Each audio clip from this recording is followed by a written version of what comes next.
Good afternoon, everybody. Welcome, Arvanauts. Welcome, everybody, to a Tuesday stream. It is August 31st, 2021. It is the last day of August.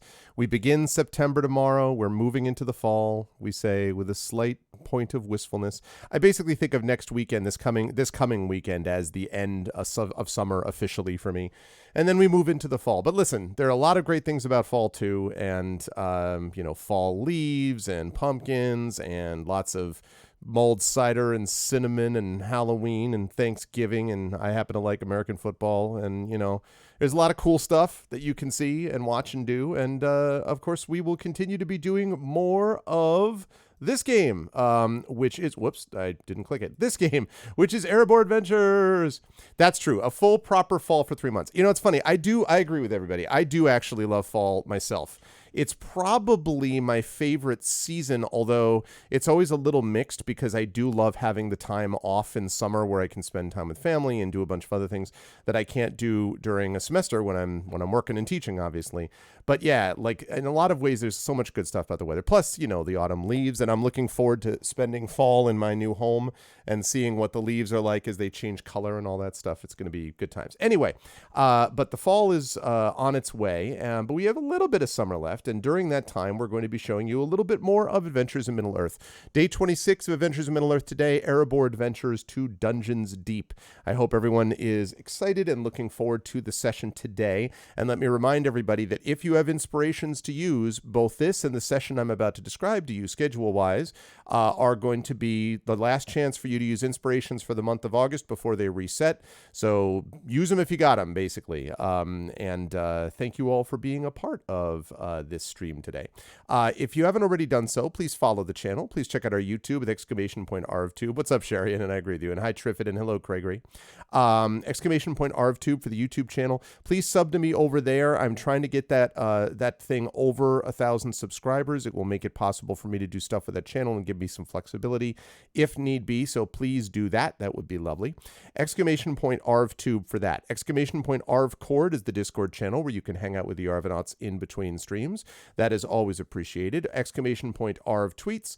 And that is my Twitter, where you can always see when I'm going to be going live and when I tweet about various things relating to writing and gaming and all that kind of good stuff, and music and, streaming and teaching and family and occasionally politics over there too.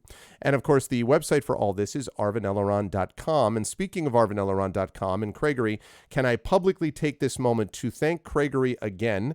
My dear friend Kevin Grinberg has been hosting a number of my websites for many years, and I've shifted away from his hosting because the hosting service that he used is shutting down. So Craigery, who is a website expert, and you should go to him for all your website needs all the time, by which I mean you should pay him for those. But anyway, Craigery was kind enough to switch those over, and so switched a bunch of websites over and things like that as well. So I know you didn't, Craigery, but I want to give you public kudos because I really am so grateful. Craigery's a really good dude, and I'm really grateful that he was able to help, and I feel very blessed and fortunate that I have such talented people that are able to do cool stuff like that. So thank you publicly, and it was good, and I'm so thank you once again, Craigery, publicly for all that awesome help. And on the financial side, !Arv Shop is the merchandise area. That place is under construction. I'm going to be doing some more work to get that modernized and up to date. But in the meantime, you can still use it for Adventures in Middle-earth and Infinity and Beyond stuff. We're going to be adding Esper Genesis stuff over there as well. That's !Arv Shop. Patreon, !Arv I have had to tap into the Patreon quite a bit to get various things both for the stream, but also things to support commissions for videos and overlays and a whole bunch of other things. So it's been hugely helpful to have the Patreon. In fact, I wouldn't be able to do this without that. So thank you to those of you who have supported it. You can get cool stuff for you and cool stuff for the stream if you support us over there, including inspirations for the players. And of course, Arvtreon for that. And then of course, subbing to the channel lets you get those custom sub badges and emotes and all that kind of good stuff as well. And if you have not already done so, please consider checking out on the publishing side, !Icarus. That is my my Icarus graphic novel from Athos Arts. Exclamation Point Library is Tales and Tomes, The Forbidden Library. My 5e adventure and sourcebook from Alligator Alley Entertainment. Print stuff is on the way. And exclamation point Greyshade KS. As I mentioned before, Greyshade is not launching as a Kickstarter today, but the book is going to be coming through pretty soon from Athos Arts. And then the rest of the IP, which is the last 2 books in that series, plus board game, plus tabletop role-playing game, plus audiobook, is all going to be released as part of a Kickstarter. I hope to have more announcements about that within the next week or so. Some very good possibilities, but I really needed to make sure I had every I dotted and T crossed before I launched, and so it's going to be a little bit more delayed. I would rather have that than rush something and have it not be what I want when it comes out. So, but Greyshade is going to be coming, and it's going to be awesome when it does. I'm very excited about that. And of course, so I've talked about all that, and last but certainly not least, of course, as always, exclamation point BLM, Black Lives Matter, very important to affirm and assert the significance of Black lives, and exclamation point Help Now, the World Health Organization page on suicide prevention, very important to reach out to others when you need help and to reach out to others when they need help as well. And thank you, Garlic Tofu, and good to see you, and yes, absolutely that is the case. Now, I am going to get rid of this and get rid of this to talk about 2 quick things, and then I got to introduce the crew and get moving here. There we go. Hi, everyone. It's good to see you all. So just a couple of quick notes here that I want to mention. First note, which is really important, is just about today's schedule. I'm going to be doing, obviously, Adventures in Middle-earth today, and then over on GOG, D&D with GOG, over on GOG.com's Twitch channel, we'll have Pen and Pixels, and I'll be doing D&D with GOG Ghosts of Saltmarsh. 2nd week in a row. It's like Christmas early for Ghosts of Saltmarsh, and I'll be doing that, of course, with the GOG crew. That'll be 4 to 7 p.m. Eastern. After that, I'm doing some work tonight, and I'll be watching some Twitch. But as of tomorrow, I am not going to have, the channel is not going to be on at all tomorrow, nor am I going to be watching anything on Twitch. And the reason for this is that I am supporting the movement called #ADayOffTwitch. You may have seen me talk about this in the Discord. This is basically in support of a group of marginalized creators and marginalized community streamers who have been dealing with this huge increase and influx of hate raids, people coming on with racial slurs and other things like that, which are just unacceptable and have no place in our society and have no place certainly in, what we want to build as a community.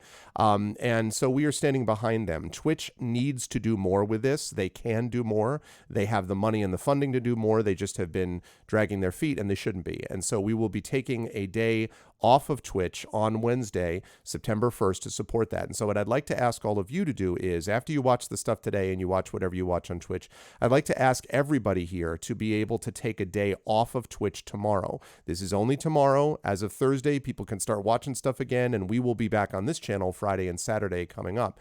But Wednesday, we're taking off. And I want to be clear here that this is not because we think that doing this means that, well, Twitch is not going to pay any attention because it doesn't affect their bottom line. No kidding. Okay, that's a silly straw man. That's not the reason you do it.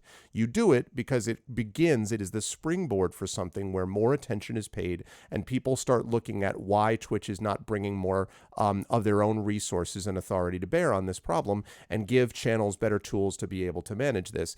And the reality is that it's already worked. It has already worked. If you watch Epos Vox on YouTube, who's a content, reviews various tech stuff and things like that related to streaming, he gave this 7 to 8 minute video where he basically said this has already worked because it's brought Twitch to the table. They've already met with some of the creators who are the ones who founded this, and that's great, but we need to make sure that there's follow through, and we need to make sure that we are continuing along with this. So the Shadow Crew has generously stepped back, and they will not stream tomorrow on this channel. They will be back a week from tomorrow. And the idea is to get things started. Everything begins with a first step. So the idea is not Twitch will just ignore it and it's useless.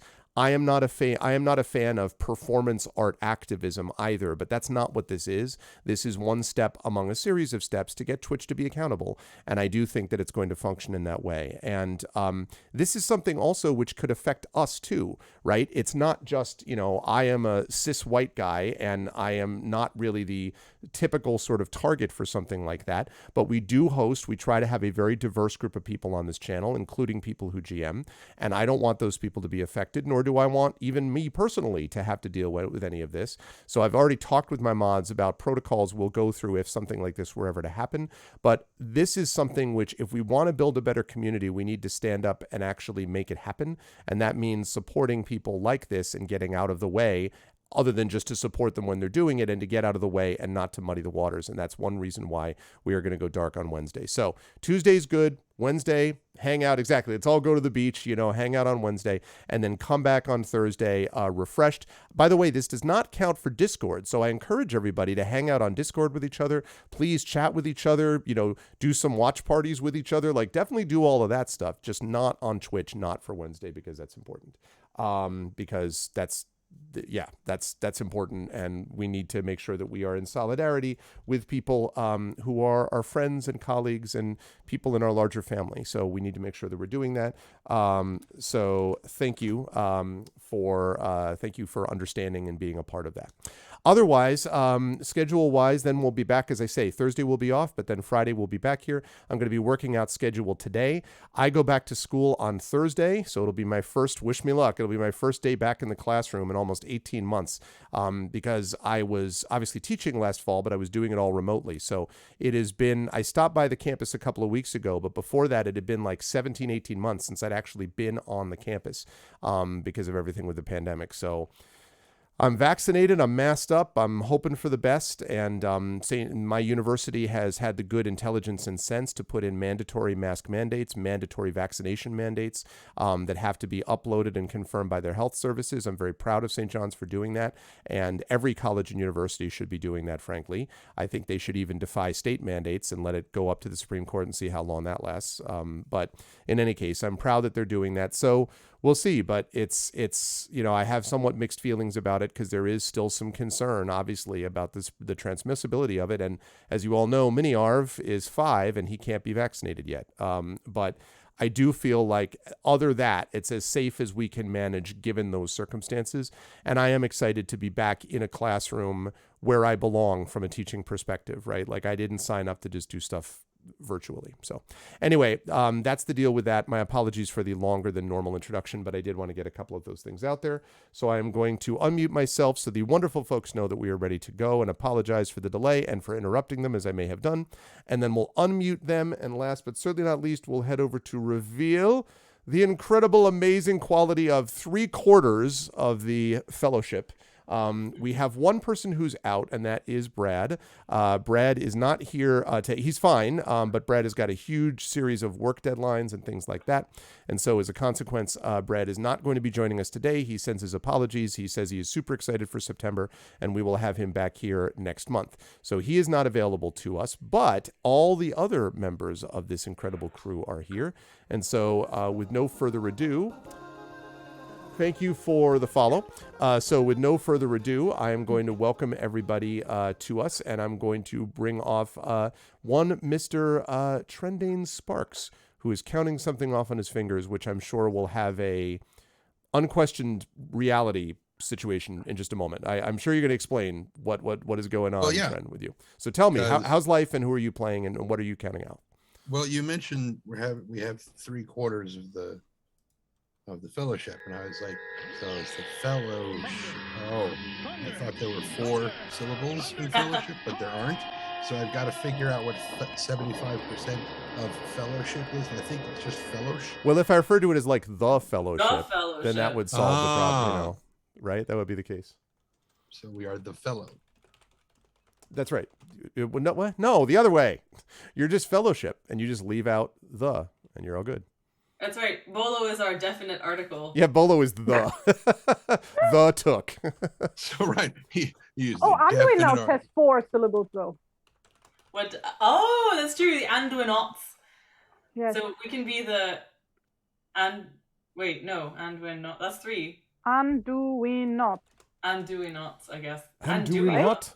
And do we not go together? One and all. Where is the emphasis that you put on the syllable? The syllable. The syllable. Anduinots. I don't know. Anduinot. But Well, do you in German, say like, it's Anduinouts? 4 syllables. Or do you say Anduinouts? Anduinouts. Listen to this primo content. This is top level. This right? is the life of an actor. You do this shit all the time. And doing nuts, and doing nuts, and doing nuts, and doing nuts. Which way is right? And doing nuts, like There probably is like somewhere, like in the appendix or whatnot, is like explained how Anduin is correctly pronounced, but I don't have a book in reach right now. That's okay. I don't have it either. Oh, well, you don't have it in reach. I just don't have it. All right. So to answer your I have it in question, multiple languages available. So I only speak English because I'm an American. Hey. So, And according to the English, you don't even speak English because you're right. American. You speak American. Heyo. Right, yeah. Anyway, how's life otherwise, Trent, and who are you playing? Well, I'm pretty sure I finished Divided We Fall, the latest BattleTech Nice. audiobook that I've uploaded it to John, so we'll see. Okay, we'll see what he says. If he throws it back and goes, this sounds like shit, then I'm in trouble. Garbage. Yeah. But hopefully it doesn't. But yeah, now because I was a month behind on that thing, I have 2 months for each audiobook because I work in contingency, so that if anything goes wrong or if I have another project come up that I have to do like right then I have time to do that other project and finish the audiobook. But we had some issues trying to get me, like we were talking about the Anduinouts. One of the things I often do is I send a guidance, pronunciation guidance email saying, how are these pronounced? Because I want to make sure I pronounce them right. And if it takes a while for the information to come back from whomever, then it puts me behind in my thing. So I lost an entire month as we were trying to get all the pronunciations and everything. Right. So I had to finish this book within a month, but now I'm halfway through the time for the next book. So I've only got a month to finish that one. I'm like, it's craziness. And that's what, listen, as I've explained to you many times, if you would just suck at your job, this wouldn't be a problem. If you just like start giving them crap, like everyone is always like, oh, I'm so busy, I'm so competent. Like, well, look, I mean, just be worse. Okay. And this one, you're right. I should do that with the next person who asks me to do an audiobook. I think that's a brilliant I already idea. asked you for it, sir, so you're already attached. You've asked me 3 times, so yeah. Well, listen. So we were talking about idioms earlier before the stream started, right? Mm-hmm. So we do have an idiom for that where I'm from, like the Rhineland region, which is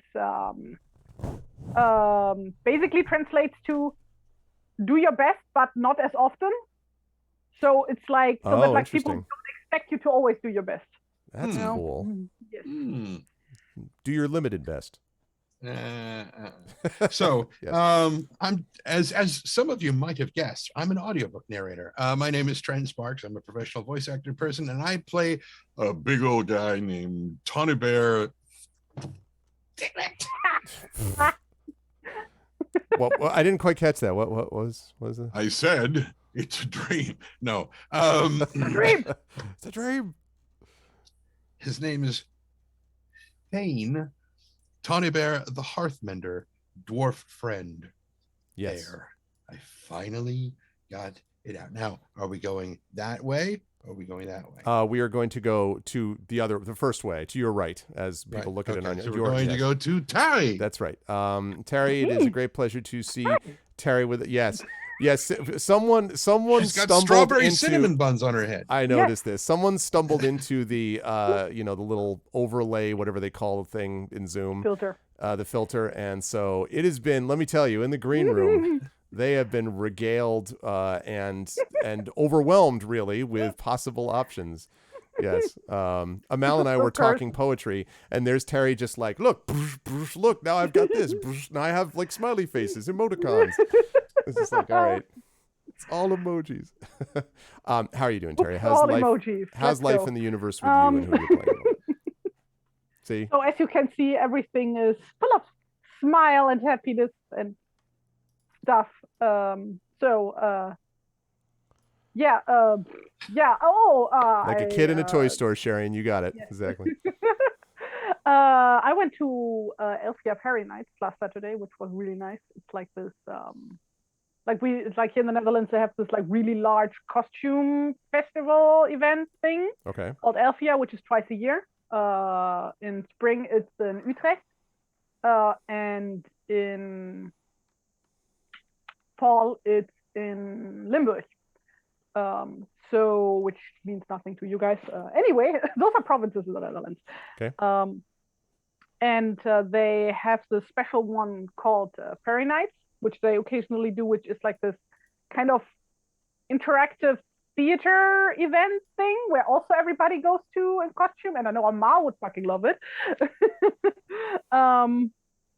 Which is like in this old castle plus park, and then you like walk from station to station, and like there's an actor at every station, and they like play out their part of the story, and then like you get like the whole story told by going from station to That's station. cool. Yeah. It's all really cool. Yeah. So yeah, the boyfriend and I went as Druid with costumes that I made.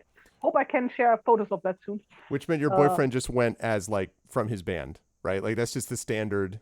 The typical thing. No, he did not wear his stage outfit, which I also made, by the way. But yeah, so I did that, which was fun. I don't know if I mentioned that, like if that was before or after the last time we streamed on here, but I did have my first in-person Dnd session. You did mention it.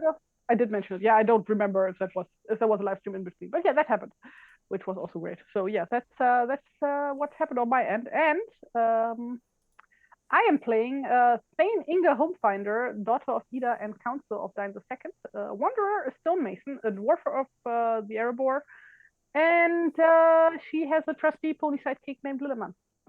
Also, she's a clan chief. See? Yeah. It's that easy. I could just nice and smooth. Yes. Yep. Watch out, I'm coming for your job. Just as soon as she escapes the overlay filter Zoom world thing, then she'll come for your job. But in the meantime, it is a great pleasure to have Terry with us, and it's also, of course, is always a great pleasure to have Amal with us, who I feel comfortable and confident in saying will feel energized and pleased at the end of this session, and will be raised to new heights, and will feel good.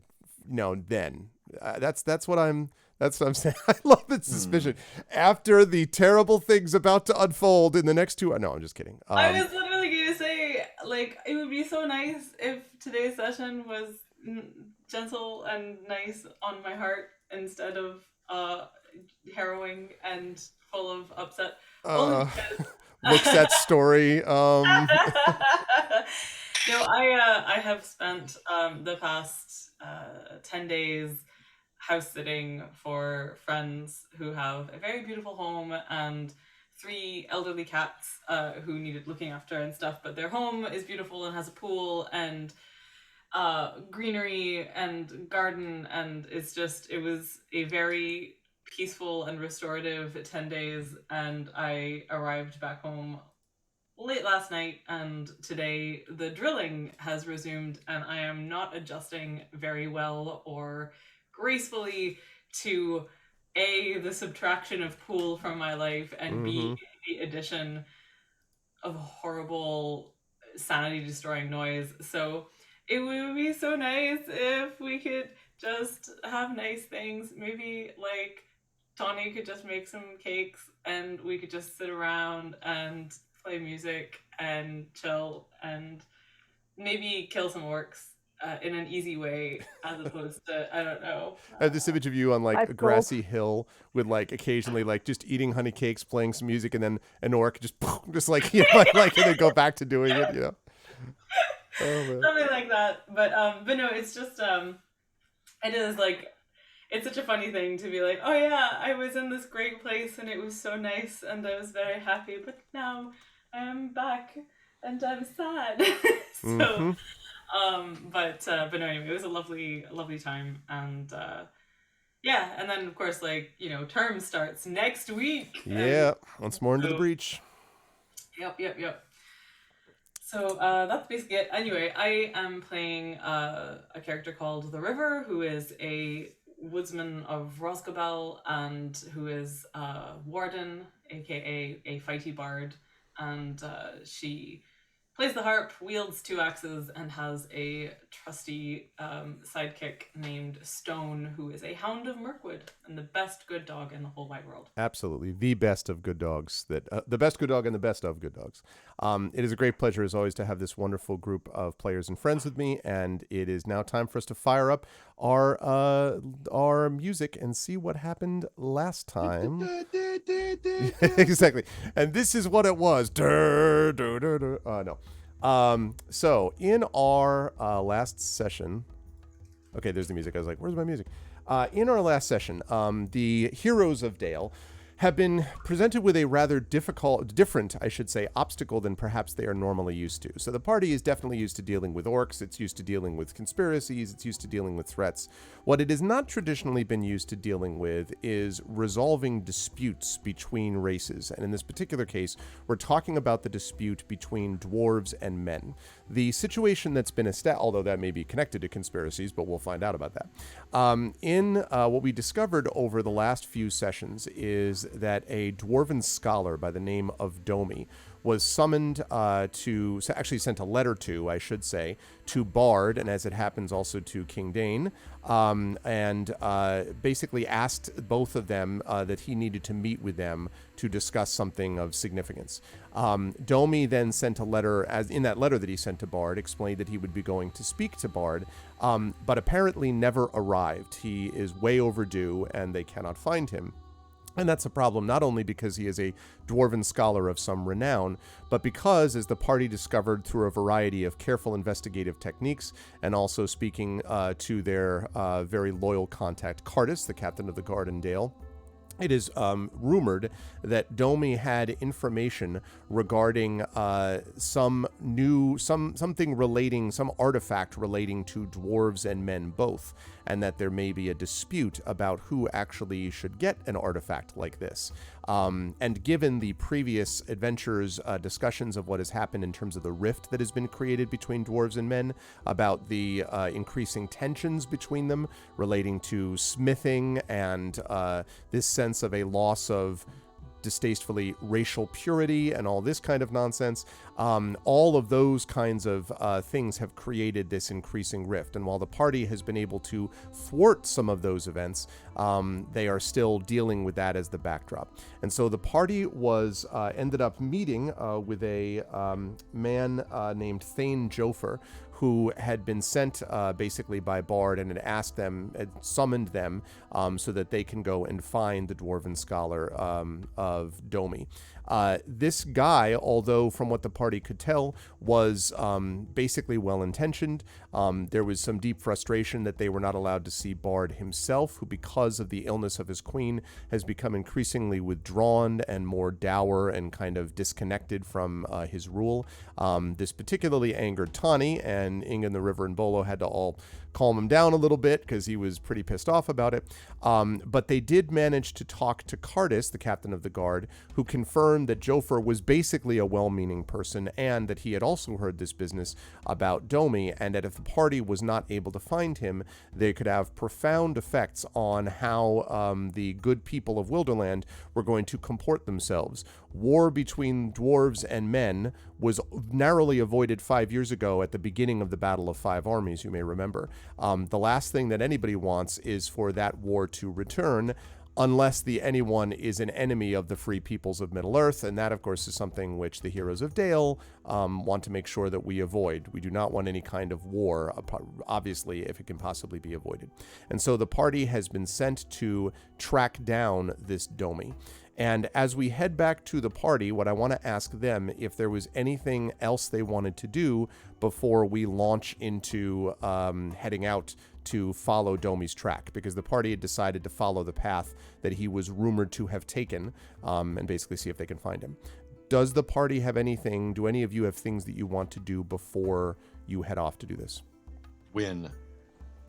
I'm sorry, what? Let's Win. Texas. You want to win? Win. Okay. Yes. All right. Well, that will happen after if it does. You said before. Right. Well, listen. Okay, so you've won the before part, and now on to the rest of the adventure. So yes. But no, anyone have any like things they want to? And I'm not, by the way, saying that you're forgetting something by not. I'm just asking before. Tani's restocking honey cakes.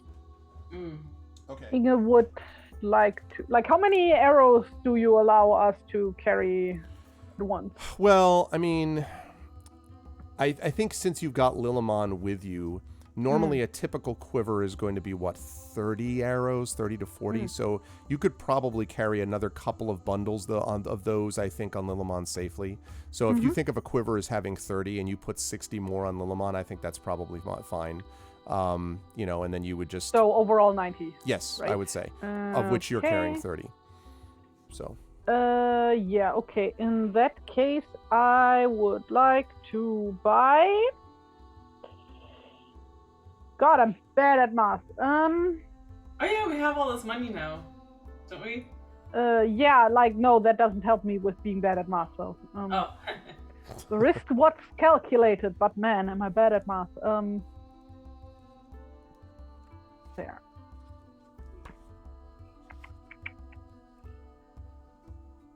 Uh, 52 arrows. Okay. Do I also need to buy extra quivers for that, or? No, I would assume that comes with the bundles. I'm not going to be too sussed about that, because you're basically only using one quiver anyway, right? You're just grabbing them and then restocking your quiver that you already have.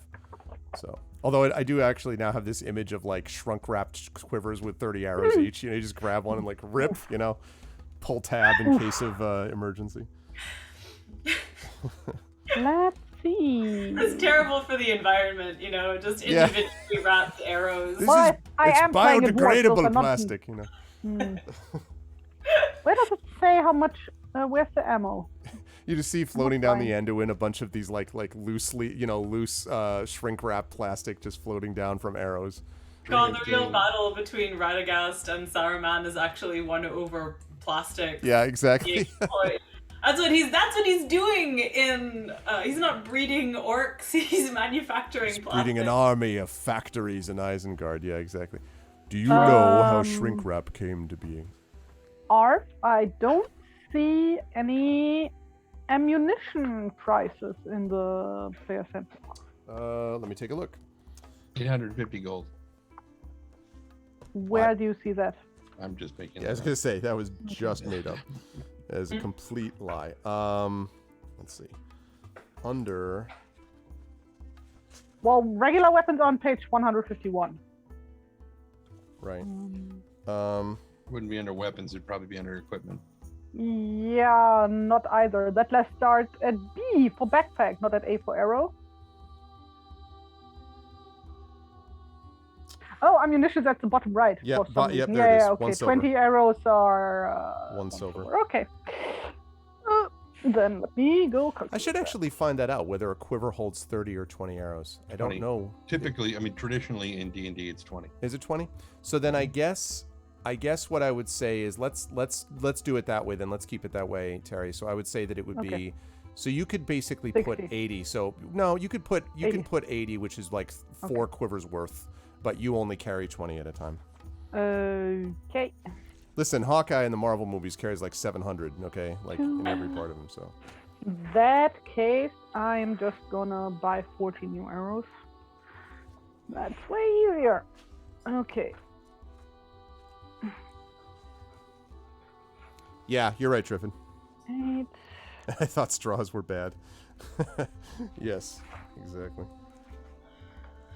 So that is 2 silver. You talking about the shrink wrap plastic drifting down the Anduin, and I just imagine a bunch of snapping turtles chasing after them, like a jellyfish. No, don't do that. Don't eat that. Oh no. How much does a tent cost? Let's see.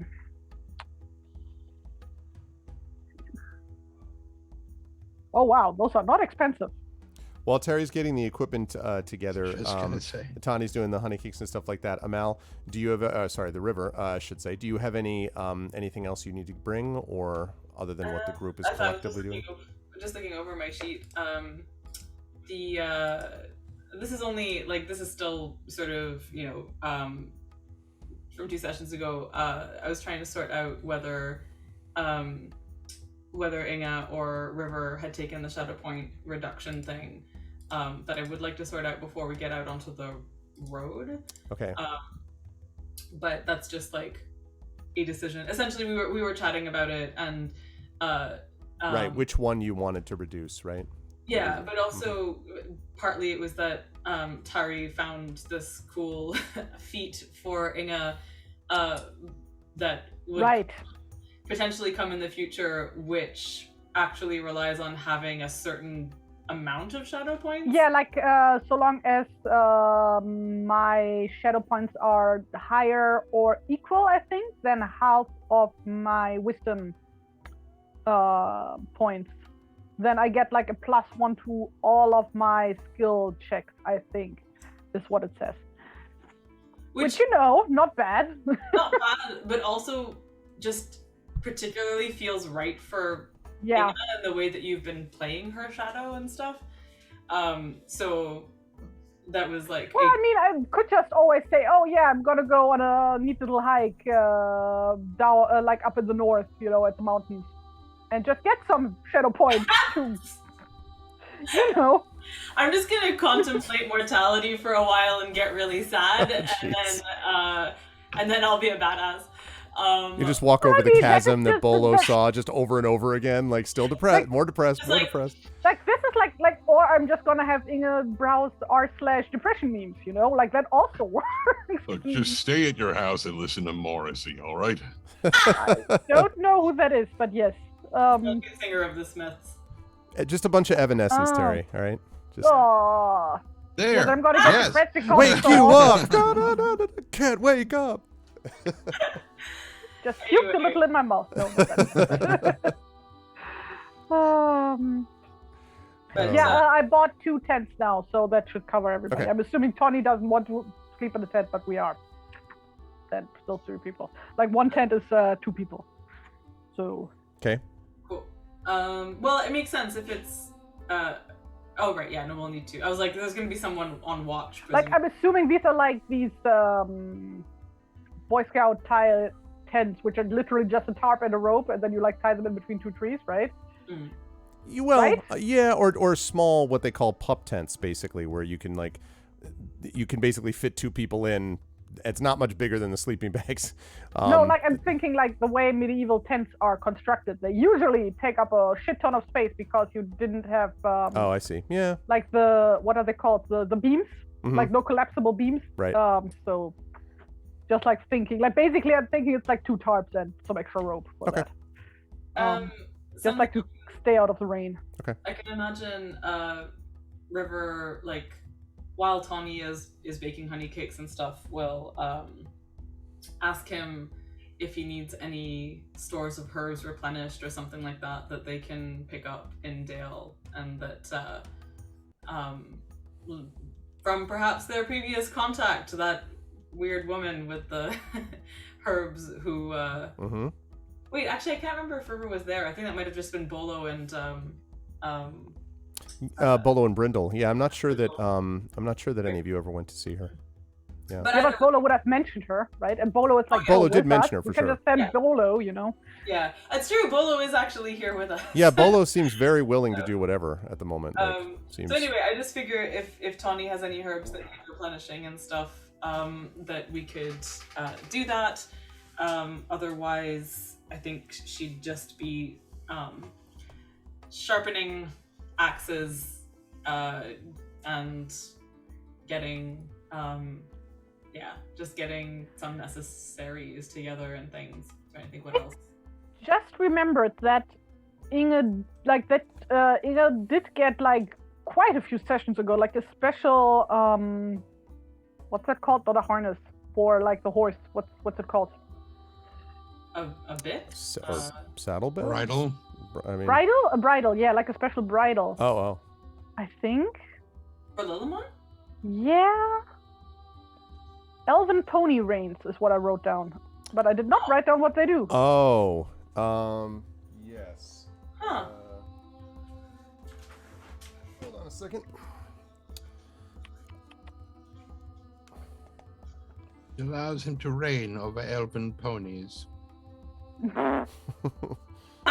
Also known as horses, because tall and stuff. 40 years? Yeah. Well, I I was mean, gonna say, ponies also have 40 and the 20 horses years. live forever. And Yes. okay, let's see. That is. But when they diminish and go into the west, they're ponies. Oh my god. I will diminish and go to the west and remain Seabiscuit. Lillimon. Um, Biscuit? What? Seabiscuit is a well-known horse. Will remain Secretariat. There's this hilarious game of like, is it a horse name or is it a craft beer? And like, it's actually quite difficult to tell sometimes. Like, is it a wizard name or is it a type of medication? That's also one of those. Yeah. Calabrian or whatever. Was this something that I gave you? Yes. Okay. I don't remember when or why. Yeah, I'm gonna need to try to do some research. I don't remember when I gave that to you or what the result of it was. So I think I remember. I think it gave me bonus on animal handling or something. Like, that sounds specifically with possible. Lillimon. Yeah. Okay, fine. Yeah, sure. Maybe that's what it was instead of the plot armor that I was going to say that finally Arv gave you. No. That's the horse armor DLC. That would be Barding. Yeah, exactly. You have to talk Here's to. some really old fucking reference to Oblivion for y'all. Just have to go talk to Gabe Newell about this. All right. Once. Yeah, I Wait, think Gabe last Newell? Todd Howard. What? Yeah, but well, yeah, yes, Scott Howard. Other things River would do would just involve like things for Stone and like getting him ready for travel. She'd just like give him a bit of a pampering and stuff before getting out on the road. And I was just gonna say he was gonna go get his claws did. yeah. Yeah. Get his claws did, get his like hair did, claws did, whole bit. couple just, of ribbons looking fancy, type of thing. No. Are for quadrupeds, are manicures technically always pedicures, or are all pedicures manicures? It's a very good question. Don't know. I don't know. They're actually for Stone. They're always puppy cures. Oh. Oh, this is very sweet. Okay. Although not that he's a puppy anymore. Oh but, no! You scared the furry away with the dog punch. That's Oh no. Exactly. Oh no! Sorry. Okay, so what did you figure out about the shadow stuff, if anything, that we need to account for? Yeah. Basically, I'm just like, I recognize that Inga has the higher shadow point count. So if you want to reduce it, go for it. If you want to keep it, I will happily take the shadow point reduction. And thank you very much for the resub, Arenth. I appreciate it. you 22 just months. take it. Good to see you, man. Thank you, Arenth, very much. Inga just loves to wallow in her own darkness. So, Can I phrase it that way? so that means no? Do you... Yeah, like River can just like get the point gone. Okay, it's Right? up to, it's That up to was you. the question, like either River or Inga. So yeah, like Okay, River, you take it. I will say, like, I think it makes sense for River for this fellowship phase because she was working with Stone and she was doing this like with Tawny and stuff. So I think that narratively it makes sense. And she was hanging out with her girlfriend. Yes, that's true. That Yes. is true. Okay. Oh, anybody does not have a rope right now. Aww. Do I still have a rope? rope? The thing, always have a rope. I have rope, I'm pretty sure. Wait, let me just make sure. Yeah, but like, we often like also use our ropes and then they get used up because we have to cut them up or like can't get them back. That is true. I actually currently Yeah, I don't have a rope right now. Good thing that I thought about that. We should get rope. I will also get rope. Okay. Getting roped into this adventure. Hey. And so, River, we're dropping you down to 4 shadow points, yes? Yes. Okay. Also, I noticed that, again, I don't know how the back end of this works, but Stone's hit points should be at 32, but I can't change that. Okay, I have you here on the notepad, but let me change it in. Okay. In the power of roll 20. If you have that power, we should probably also add to Stone's sheet that he now has like the help action that he got during the fellowship phase. That he can do that without a command. Okay, let's see. Trying to think if we have like notes somewhere. Oh wait, I can add that. Oh, that's very good. All right. Yeah, here. Let me just finish saving. Sure. Go for it. Also gonna buy a cool war horn. I think I just did it. Yeah. There we go. Now it should be 32. Hooray! And yeah. So he should also have help, but I don't know if that's under support or not. It's like the thing that he can do without a command. Right. It's an action that can be taken in combat. So, okay. Yeah. I mean, it's just one of it. That's not on the sheet per se. That's just anything that any one of you could do. You could help another character in combat as your action. So awesome. Now he can do that as well. And I will. What's this? Go here. Shadow point. Hooray! Down to 4. All right. So River also would get rope. She would, brush out Stone's fur and get ready variously to hit the road again. Okay. All right. Assuming all have done that, then I'm going to switch to the map cam here, the map screen, and I'm going to bring you over to. That's right, a new map. Try not to adjust your screens. It looks similar, but it is actually taken directly from there.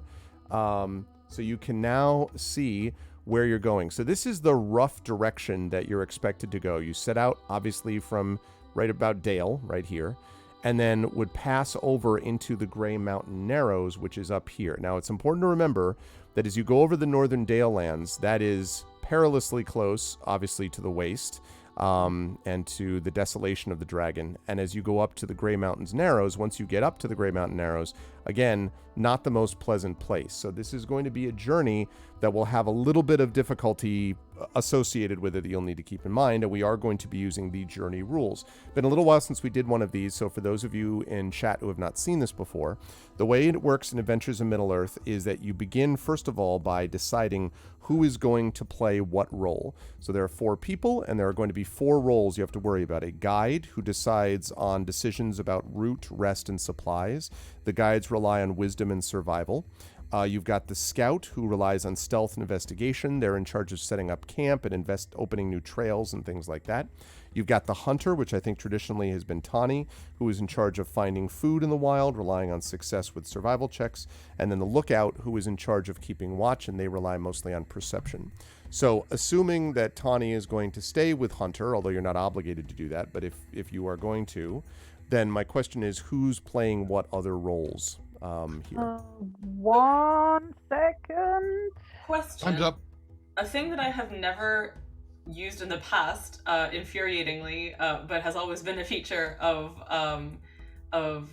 River's armor, is that she gets advantage on dexterity checks while moving through forested areas. But is any of this going to be forested? No, you're going to be not in forest for this particular one, but that is important to remember for next time, that we are in a forest, and I'm sure that will happen. But no, if I had sent you into the Mirkwood, man, the Mirkwood adventures, it would be all about that, but that is sadly not the case. Northern Daylands, isn't that one of my known lands? Because then I would be the guide, I think. Well, double check if you are one of the known lands. Yes, my dude. Yeah, this actually, I don't think we've done a journey. Have we? I don't think we've done a journey with Bolo properly yet. No, that's true. So, because usually in the past it was thingy, forgotten. Yes, absolutely, yes, thingy. I'm so sorry. It's all right. Robar. It was Robar who was usually the guide. I think it was usually Robar's guide, Inge's scout, and River as lookout and Tawny as hunter. River has a higher survival score now than she has perception.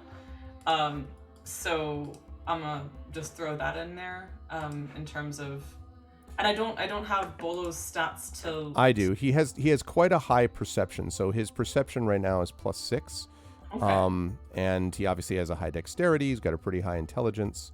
And so survival is not his thing. Yeah. So yeah. So maybe it makes more sense for him to be lookout. And although River does get through stone advantage on, hold on a second. So stone has advantage on perception ability checks that rely on hearing and smell.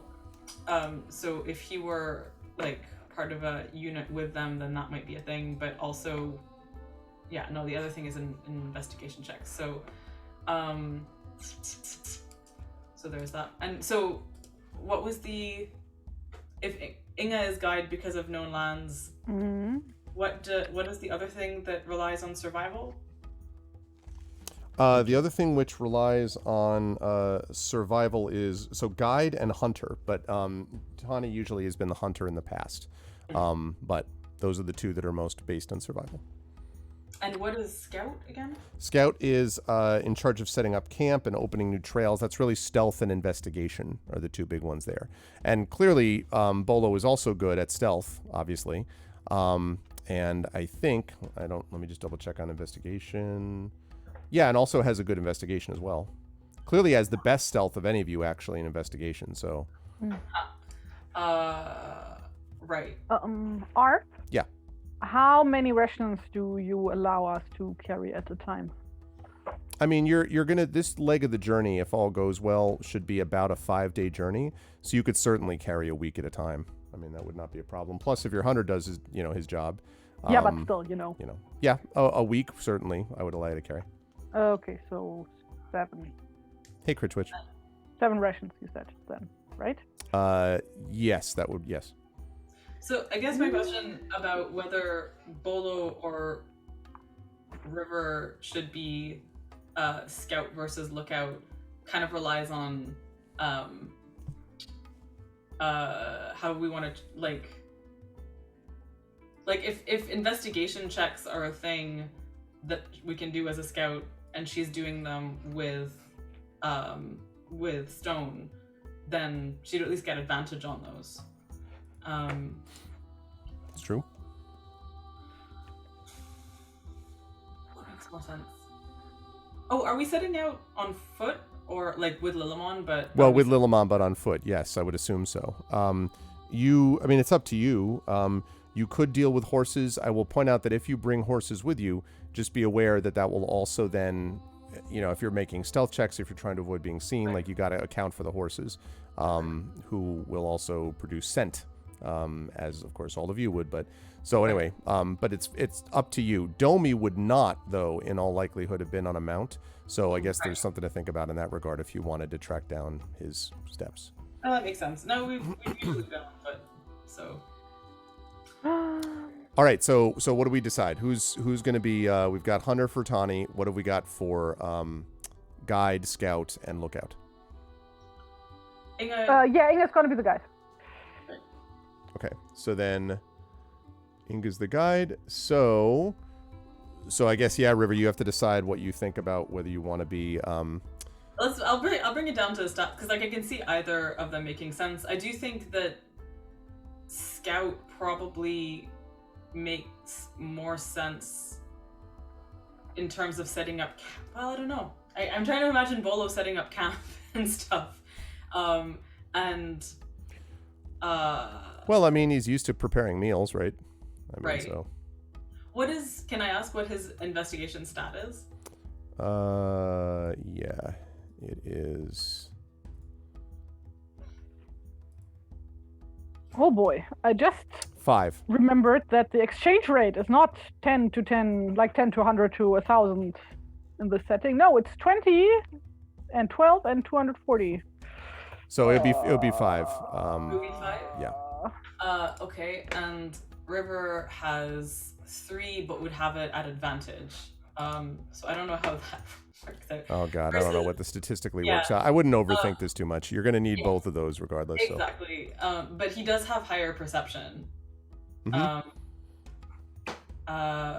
Yeah, I mean, because of his stealth and all that, I would say, you know, I would say it makes sense to have a scout who relies on stealth and investigation. I think it's pretty clear that he ought to be the scout and you would be the lookout based upon your perception advantage. I mean, if I were planning it, that's what I would say. His stealth is going to be far superior to what you got, River. Because of who he is. Yeah, that's true. Because you don't have an 11, right?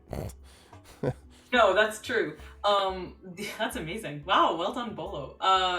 No, I was just so Stone gets advantage on perception checks. Is that something that if he and River are on lookout together that she can use? Sure. Okay, great. Yep. Then let's do it that way. Okay, so River's going to be the lookout. This is a big responsibility for Bolo, being scout and stuff for the first time. I'm sure Inga can actually, have many pointers and things for him, Sure. having been scout previously. Make sure you always look this way and then that way. Okay, so let's do it. Both sides before crossing the known lands. Look at the both ways. Okay, so once you've done that, you've got the route, and you're figuring out what you're doing as far as that is concerned. That means that we are going to have you, so the guide here, which is going to be Inga. Inga, I'm going to need you to make an embarkation roll. So the way this is modified is it's a D12, and you're going to add your proficiency bonus plus half your wisdom bonus minus 1, because the peril rating of this journey is 1. So your proficiency bonus plus half wisdom minus 1. So because I am the guide and I have known lands here, that would be this lowers the peril rating of the journey by 2. All right, So well I then the get peril plus rating 1. is zip at the moment, so you don't have to worry about that. But you do have to still make the roll. So then it's just, in that case, it's just survival proficiency plus half wisdom. Question before we do this. And Wait, isn't it plus 1 then? I'm sorry? Not. No, it doesn't. There's no. It's a negative. It doesn't mean that suddenly the journey is great and you feel better doing it. That's not how it works. I was gonna offer inspiration as we start. I just want to make sure that I have it still for this month. Okay. How do we do that again? If you do ! Inspiration space -have, it will tell you. I do have the option with You have two of them. inspirations. Wow. Wait. Oh, so I don't have those verb from last time anymore. So I marked that off. I think I used that too, didn't I? Did I? I think you might have. I think so. Also, it says something about Warden's Gift still on the. Oh my yeah, I notes. gifted you a die, so that you should still have that. I Yeah, think. you should still have that. Yeah. Okay, but I can still add that after I roll, right? Yeah. Yes, before you know if it succeeds, I think, but after Yes. the roll is made, yes. So Okay, so I rolled a 6, and plus my Proficiency wisdom bonus. modif- And Plus half proficiency. half your wisdom bonus. rounded up or down? Rounded down. Okay, plus. So just plus my proficiency bonus. So that is 9, and I am gonna use that Warden's Gift die. Okay. Is it rolling? There. Wow, that. So that's 9 a 10. and the one with the 10. Okay. Yes. So here is the mechanical benefit of that. It means that you are hidden from the shadow. So though agents of darkness roam far and wide and dangers may be found anywhere in Middle-earth, the guide has wisely chosen a path that will conceal the company from the attentions of all but the most determined and alert of foes.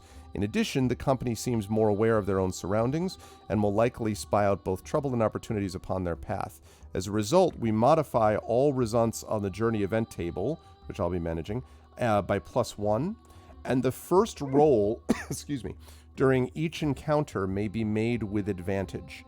Now that's the first roll that any of you make. I'm talking about like just one of you. In other words, the party as a whole. Whoever makes that first roll, that roll will be done at advantage.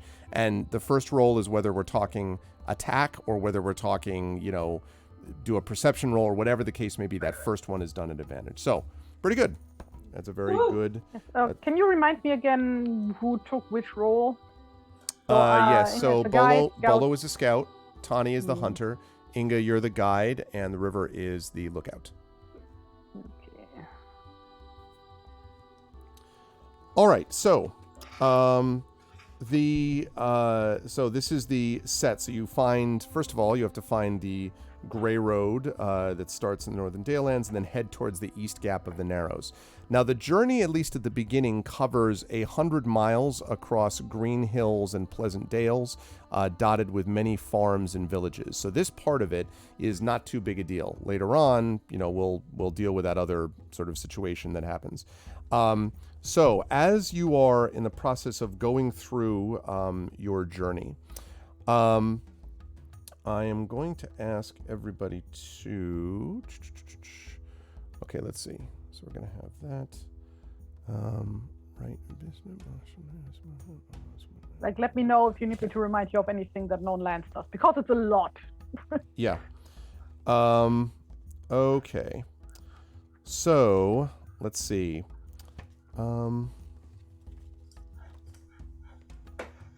Okay. About 3 days into your journey. So you leave on a relatively sunny morning. And this is probably about the afternoonish, I guess I would say, of the third day. As you're sort of traveling along, River, I need you to make a perception roll for me, please. Did we decide now if we take horses or not? I forgot. We did not. We did not. Okay. Yeah, I was like so busy like trying to correctly calculate all the money I've been spending. God, this exchange system is the worst. Perception, you say. So this is at advantage. Wait, did that click? Why am I so incapable of hitting the button? That's a 20. Ah, yes. So, River, by the as you were traveling the area, and it's probably, let me actually position you all. So you're probably at this point around here-ish, I would say, like around there. The road has risen up a little bit, so not by a lot, but it's sort of elevated a bit over the surrounding land. And as you look to your right, as you're in front of the party with Stone next to you, you can see that there is a broken down ruin by a placid pool. And by the edge of the pool, you see two small but very clear bodies that are lying face down, River, next to the pool. Oh boy. Oh boy. Okay. Huh. Oh wait, does this count as the roll? Yep. The advantage roll? Okay. Drat. Yeah, I know, it's too bad, but it's very clear about it though. Yeah. So placid pool. So Inga knows the area, right? So Yes, that's true. So I think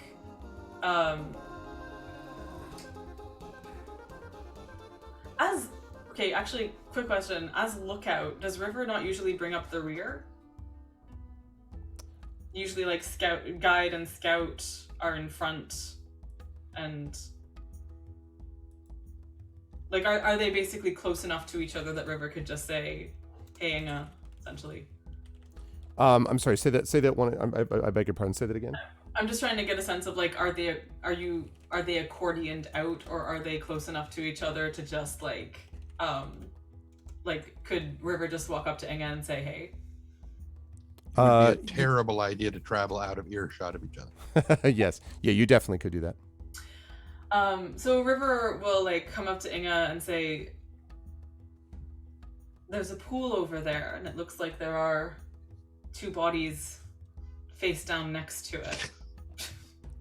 Do you know if there's a poisoned or cursed pool in these areas?" Does Inga know anything about a pool? Not area? specifically. And as far as cursed, I mean, that's not certainly not any place that would have reached the history books. But of course, there are many places where there are, lakes, pools, rivers, that type of thing that you may not be familiar with specifically. I think What? this whole thing is just Amal's pining for having a pool back again. I really want to go swimming again. Maybe without the corpses, though. Yeah, no. I mean, the other thing that one has in mind is, like, I think the last time they were on a long journey together was actually through the wastes, and whenever they saw a thing there, bad things happened. Oh, yeah. And stuff. But if it looks like there are people who, are in peril or something, then River would want to go and see them. I think the last time we saw a pool like that, there was a female tree or a female ent in one. Yep. And that got real weird real fast. Oh yeah. Yeah. Got super creepy. What kind of dangers does Inga expect in this region? This region shouldn't have any, really. I mean, once you get past this leg of the journey and you get farther up, then it could get more problematic, obviously. But I mean, as you get closer to the Narrows, but here, I mean, there shouldn't be a lot. Actually, quick clarification. Sure. When you see like two people face down near the pool, does it look like they're next to it or they are in it, or like? No, they're not in it, but they do look pretty close to it. But you'd need to see more if you wanted. Like you need to get closer if you wanted to see more than that. Do they smell like cocoa butter? No, never mind. No, I was more like, is it? I guess, do they give the impression of being dead at this distance? They are like, not. Well, yeah. I mean, that- they're definitely not moving. That's for sure. Well, I think maybe what you're trying to get at is like the position of the bodies. Does it look like they're sleeping, or does it look like they've splayed out? Like No, yeah, the latter. It definitely splayed out. Yeah. Huh. Can we, like the rest of us, see them from where we are?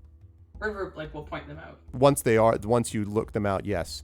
And the whole, I should say, by the way, that the whole sort of aspect of it is troubling. They look, the sort of position of the bodies, the fact that they're just there, the whole thing looks, it's uncomfortable, I would say. Okay, then in that case, Inga would give Lilleman's reins to Tony, and I'm gonna go check it out, and Well, I think it makes sense for Tony to come, actually, if they're in distress. Yeah, but it might be a trap, so. Or there might be still some danger there, so. That's true. Yeah, so Inga's first gonna make sure that it's safe to come there, actually. Okay. Yep. Yeah. Sneaking up there. I think with my new armor, I don't get disadvantage on sneaking anymore, but do let me make sure. Sneaking,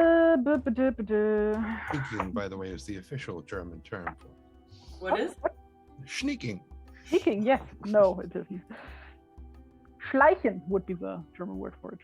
Schleichen. Schleichen. Schleichen. Schleichen.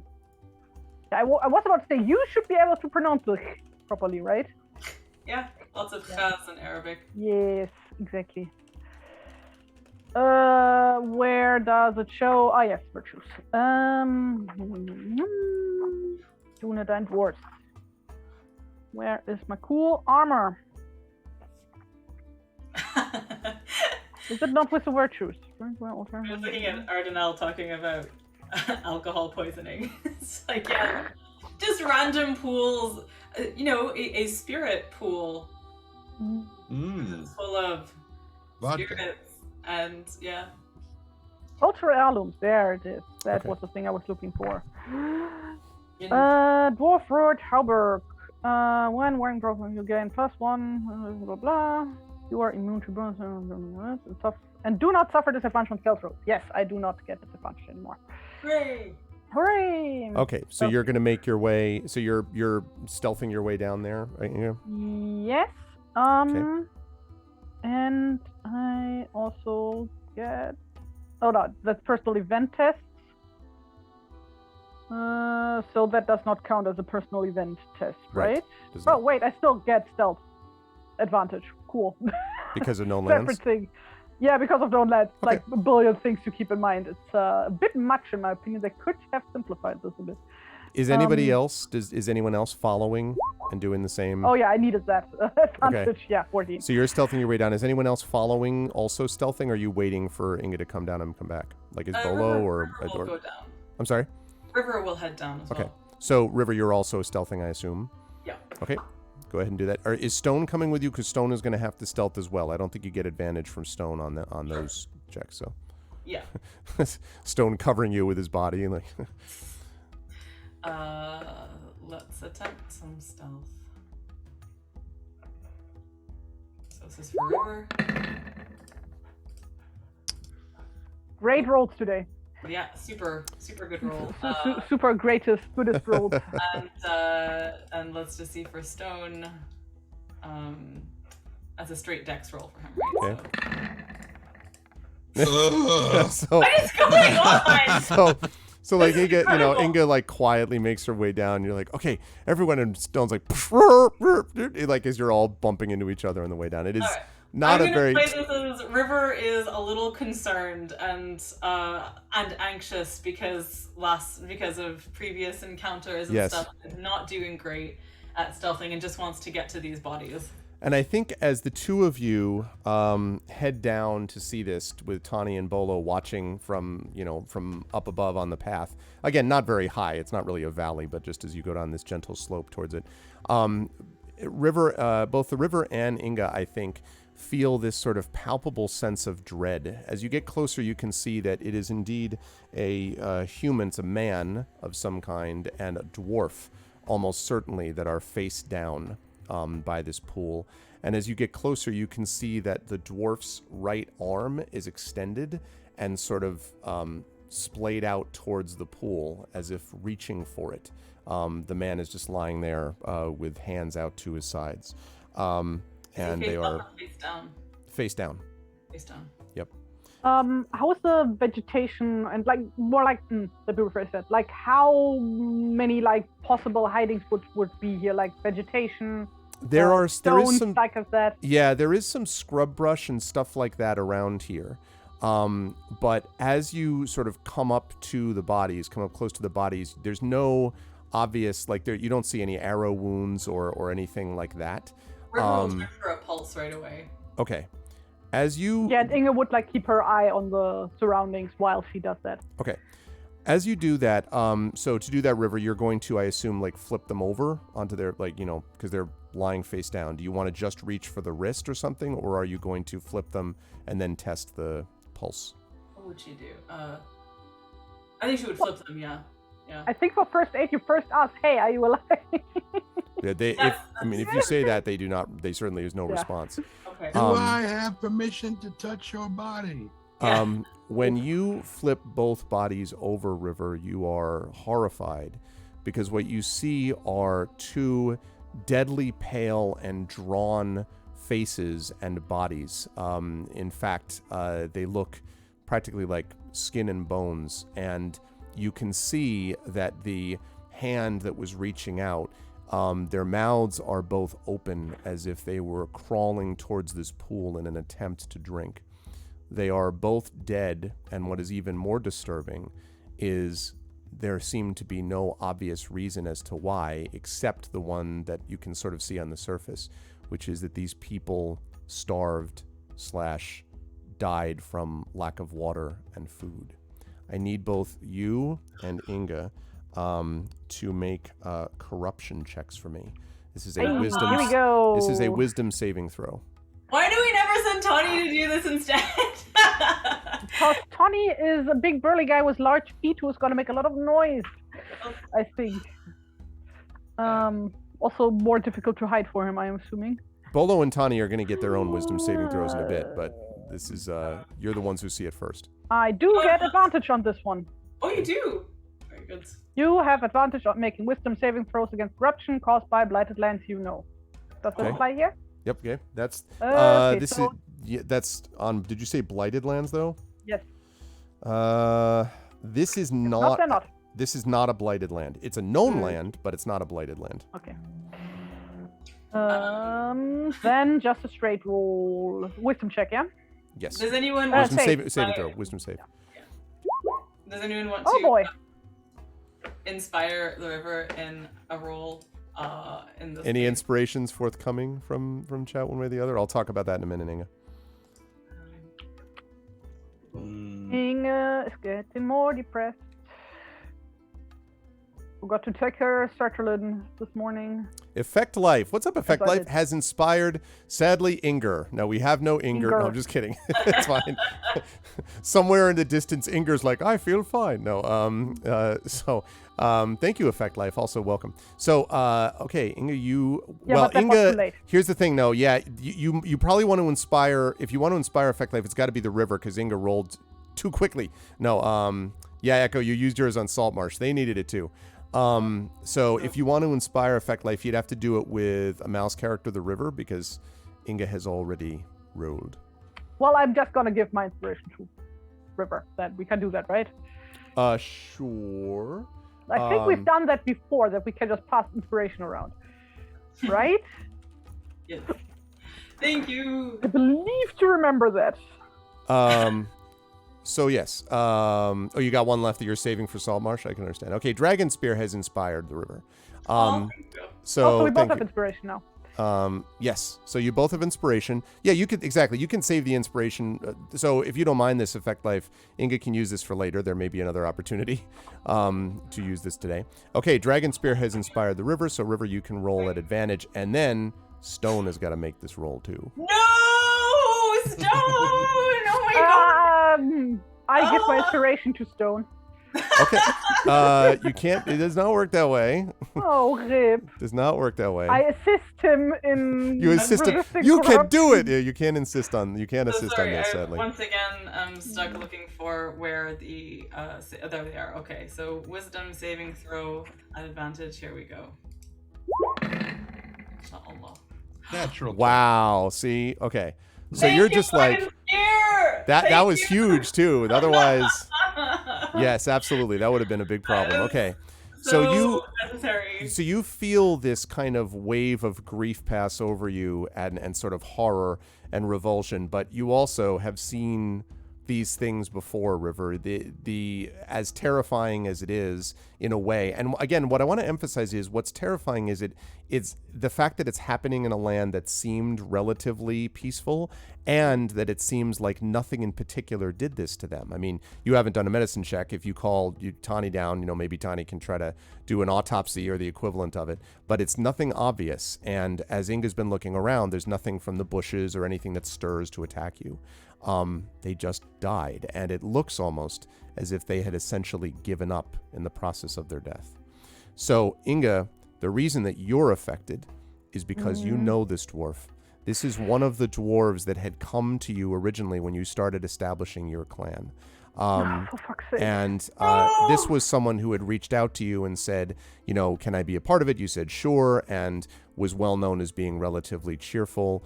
But you did not remember having heard anything in particular, but they would often go out on scouting missions, this dwarf would, and has now fallen. You are going to take 2 shadow points from this, Inga. No!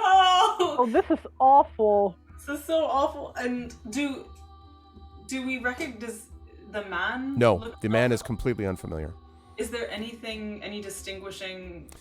Not really. Wearing a simple brown tunic and pants. Almost certainly you would guess not from like the land west of Mirkwood. It's definitely not a woodsman river. You would guess that it was someone who came perhaps from Dale.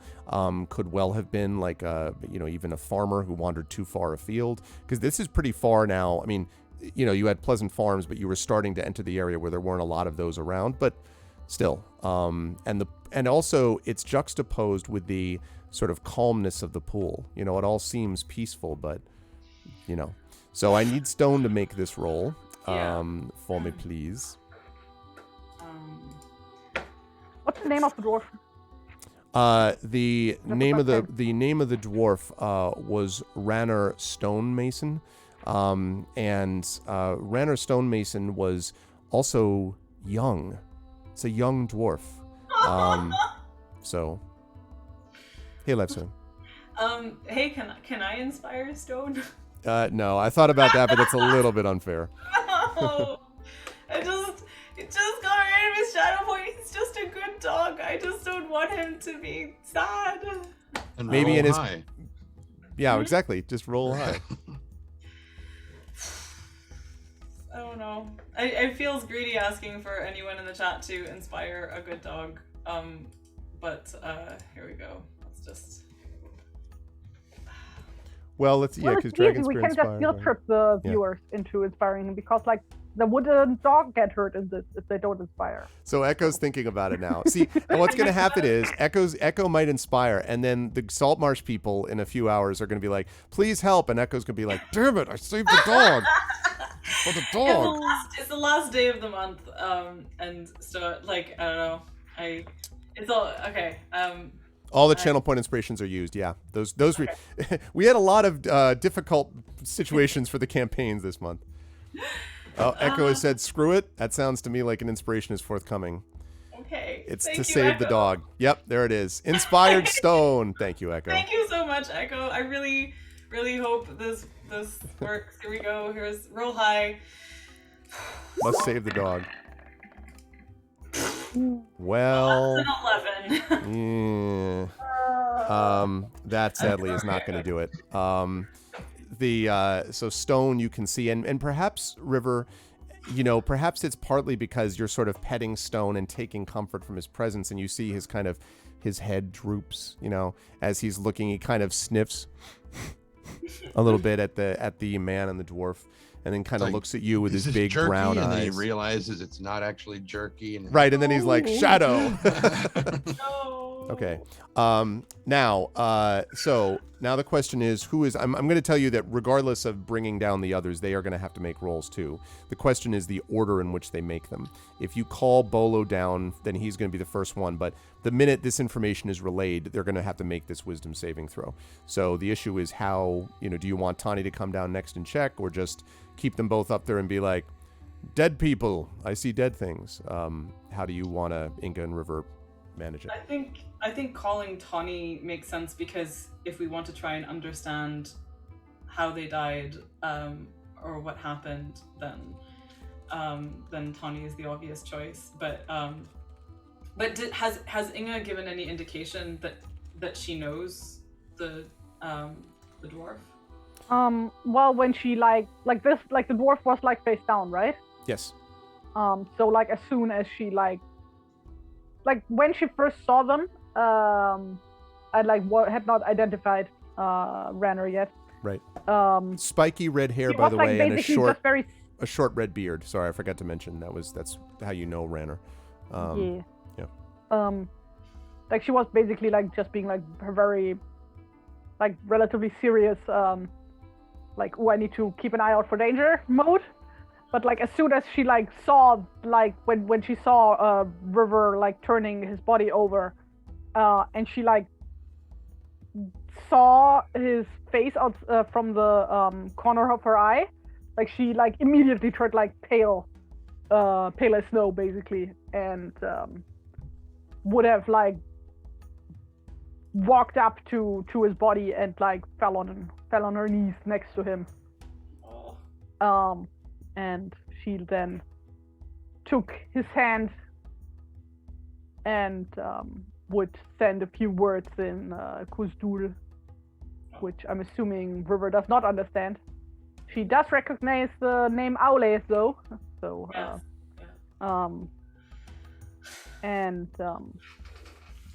then she would have put her other hand over his face to close his eyes. River will put like a hand on Inga's shoulder when she falls to her knees, and I mean what's going through River's head, like the first thing that she would have thought was, could this be Domi? But Right. he's a young looking dwarf. Yeah, definitely not Domi. He's much older. But when she sees that Inga knows him, she just kind of stands there and kind of quiet solidarity and kind of hugs her to her on the side and stuff. And then I think as Inga is doing that, she will call over to Tawny and actually try to brace him as he comes forward, like she'll kind of go up to meet him a little and say with a very grave look, as it were. I said, come on, that was not on purpose. With a very solemn look. I just got that. Yeah, with a very solemn, call for me tomorrow and you'll find me a grave man. Anyway.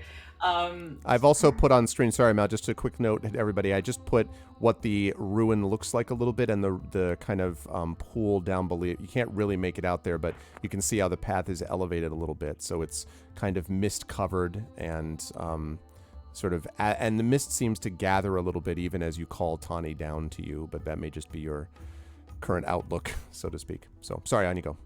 So yeah, she'll just kind of meet him and say,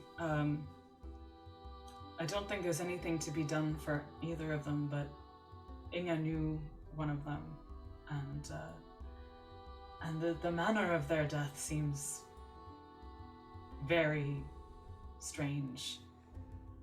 I don't know if you can make anything of it, but they seem to have starved or something, or died of thirst, but with a pool right before them. I don't trust the appearance of this pool for that matter. I don't know if it had anything to do with this, but anyway. I think River will also want to investigate the bodies potentially, just to Sure. Or did they have messages on them? Was there any reason for why they were out here? Or something to indicate where they had been before they arrived here or something like that. Okay. Make an investigation check for me. And yes, that's a good point, Rudinell, that normally you would expect that. This mist feels slightly unnatural. I do not mean to freak out the players and say that a creature is coming to attack them covered by mist, but I'm just saying that it feels sort of off from this. There has not been a lot of moisture to this point in the trip, other than just, obviously it isn't desolate or anything, or it's not an arid landscape, but it's getting to the point now where it seems drier and drier, and so this seems very clammy and cold almost on the skin. Yeah. I mean, from River's perspective, if they looked, what's his name? Renner. That's right, Renner. Renner. If Renner looked like he was reaching towards the pool when he died, to River, that suggests that the pool actually is something enchanted and strange, that might have, tumbled them into a dream, or something, because it doesn't make sense to her that they could have died of thirst so close to something that was good for them. Anyway, investigation check, which I presume is at advantage with Stone, because she's looking with yes. Stone. Also, did Stone get shadow points? Yep. Okay, and you've made. Oh, I've added it. I wish there was a way to make it so that you can add. Let me just see whether or not. Yeah, it can be edited and controlled by you. So oh, you know why? I think I know why. Because I think what's happening is, Amal, if you look in Stone's thing and you look at the character sheet, you click on character sheet. If you hover over the thing that just says Stone Medium Beast, there should be a little cog that pops up. And if you click on that, see? I can change things. Yeah. Great. So I'm just going to go shadow points 0. Yeah, Actually, and then add 10. Yeah, exactly. Damn it. Current hit points, 1 billion. Yeah. I don't actually see shadow, though, to be fair. So we can put that under, let's see, where's the thing I would put? That's condition immunities. Where the heck the note is? There are notes for this. I wonder. Let me see. Anyway, we can sort that out later. I don't need to. Yeah, I mean, I have it kept in my notepad as well. So he's immune to being charmed. I would believe that. He has damage resistance to cold and damage immunity to lightning and thunder. What? I need to check that. Wild. This has revealed some very interesting. But I need to check that though. For a reason. He can't be hurt by lightning. I'm gonna call shenanigans on that. Damage resistances to cold, yes. Damage immunities to lightning and thunder. Why? Maybe because Hounds of Mirkwood are magic. Note that he has damage He's vulnerability. literally made from stone. He is grounded. Yeah, he's made of stone. Note that he has vulnerability, though, to fire. It means he takes twice the damage. No, he doesn't. A mistake. It's not true. We never encounter fire, ever. I will get rid of the immunity to thunder and stuff if you get rid of the vulnerability, and we'll just call it even, and that's fine. Anyway, my point is, what was I doing? I was rolling, yes, I was rolling an important roll, an investigation roll. That's what we're focused on. What's up, Helmus? So that'll be a 15. Okay. So, and this was on the man first, right, that you were doing? Yes. Okay. Yeah. He's not going to be investigating the dwarf's body while Inga's mourning. Oh, that's true. That's true. Inga's dealing with that. So, the thing that you can tell as you're sort of investigating the body is indeed this person almost certainly starved to death. There is no indication of any, like there's no pouch. There's not even a weapon of any kind. The tunic itself, now that you're looking, is kind of pretty torn. The pants are torn also. But the thing is, there are no obvious marks on the body, just that the body is definitely like, skin and bones, as I say, like has definitely, encountered that. The thing that feels odd to you, though, just as you're investigating and this thing that you're going through, there's no clear, they clearly did not die that long ago. There's no scent or, stench. There's no flies covering the corpse or anything like that. But the sort of strange thing about this as you're looking over it is that this feels to you that although the person is definitely, looks like they had not eaten for a long time or for a considerable period of time, you don't actually get the impression that they would have been. You've seen starvation victims, River. Even some of the slaves that Ash first brought to the tower lo these many months or years ago, even they did not look as gaunt and kind of run down as this one does. There is this vague sense of unease as you're sort of going through the body, as if, again, this person gave up. They, there may be, you're not a medicine person, so, that would be something Tani would have to determine theoretically, but you don't get the impression that they did starve, but you don't know that they needed to.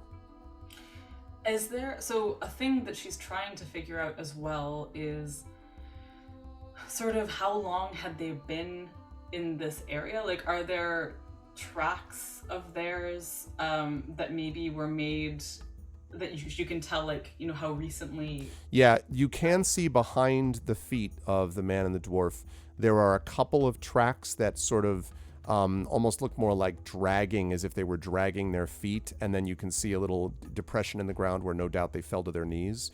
But beyond the tracks where, sort of the kind of the things right near the pool, then there are no tracks beyond that. It is conceivable, though, that they could have been dropped here. That's possible. Huh.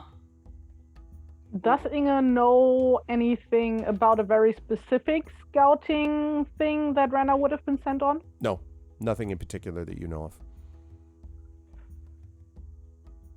Does Inga know about any immediate family of Ranners? Ranner definitely has a father whose name is Karner Stonemason, and you know of him, although you haven't talked to him recently. And in fact, Karner originally came from the Iron Hills. When Renner came to you, he was trying to kind of make a new name for himself, not in the Iron Hills, but in Erebor. And it basically kind of appealed to you, on that basis. So the father is not a clansman? The father's not a clansman, no. There's no hostility, just not there. And you're not 100% sure that Karner's still alive. It's because you have not talked to Renner about it, but yeah. Okay. Okay. So, you said that you did call Tani down. I'm sorry, did everyone say they were doing that? So, Tani, I'm going to ask you about that as you come alongside. I'll have you make before he does that. Yeah, sure. He takes the reins and hands them to Bolo. Okay. He doesn't bring Lilimon down. Doesn't bring Lilimon right down. Okay. When you come down there, I'm going to have you make your wisdom saving throw in a minute, Tani, but you can do first the medicine check first if you're going to do that. You can see that they're both on their backs, and I've described already what they look like. So. Yep. Medicine check. 18. Okay. And which one did you start with? Did you? I know Inga's still on the one dwarf, but are you sort of looking over her shoulder, or are you going? Going for the human first. Okay. Yeah. So, couple of obvious things. This man was not poisoned. This man was not stabbed or shot with an arrow, or anything of that fact. In fact, there's no violence that seems to have been done to his person. But clearly there was some kind of organ failure at some point. And he was not, clearly had not eaten for some days. But again, as I mentioned to the river, this seems like someone who does not look like he was starved enough for it to have reached the organ failure level, which means something odd happened to this person. And they just shouldn't have starved, from what you can tell, but clearly they did. It looks like they just, in fact, Tani, it looks as if the man lay there for a while before expiring without pulling themselves or doing anything else. They just waited. Now I want you to make a wisdom saving throw, please. Corruption check. Not that kind of organ, sadly, laugh. There's a movie called Life Force where like this alien species comes down and they start doing like this energy transfer vampire kind of thing. Mm-hmm. And the people they're feeding off of just kind of, and they go all skeletal and just drop. And I'm like, that's what I'm imagining. It's like, okay, well. Yeah, somewhat. He's not quite that skeletal, but I know what you mean. Yes. Wisdom saving throw. 13. No, you still feel the kind of part of it that's terrifying for you as a healer is you're used to, healing people with many different kinds of ailments and inflictions. But the worst kind to deal with is the person who doesn't actually want to live. The person who sort of gave up and they didn't really even have the strength to end their own life except by just default. And that coupled with this sort of stillness, it's I don't know if anyone's ever been in a scenario where you're out in very humid weather. It's not hot, but it's still uncomfortable. You're used to being in hot, humid weather. Cold, humid weather is really not cool at all. It's it feels just depressed and of the grave, and that's sort of what this feels like here too. Wrapped in bubble wrap. Yes. Basically. Yes. Yeah. So you take 2 shadow points, Tani. Feeling. Okay. But at least the We're information. having a lot of that this summer. Yeah. Summer. Yeah, I mean, at least the information. It's not been warm here, but very wet. Yeah. At least the information that you've gathered from this, though, as Triffid says, is definitely.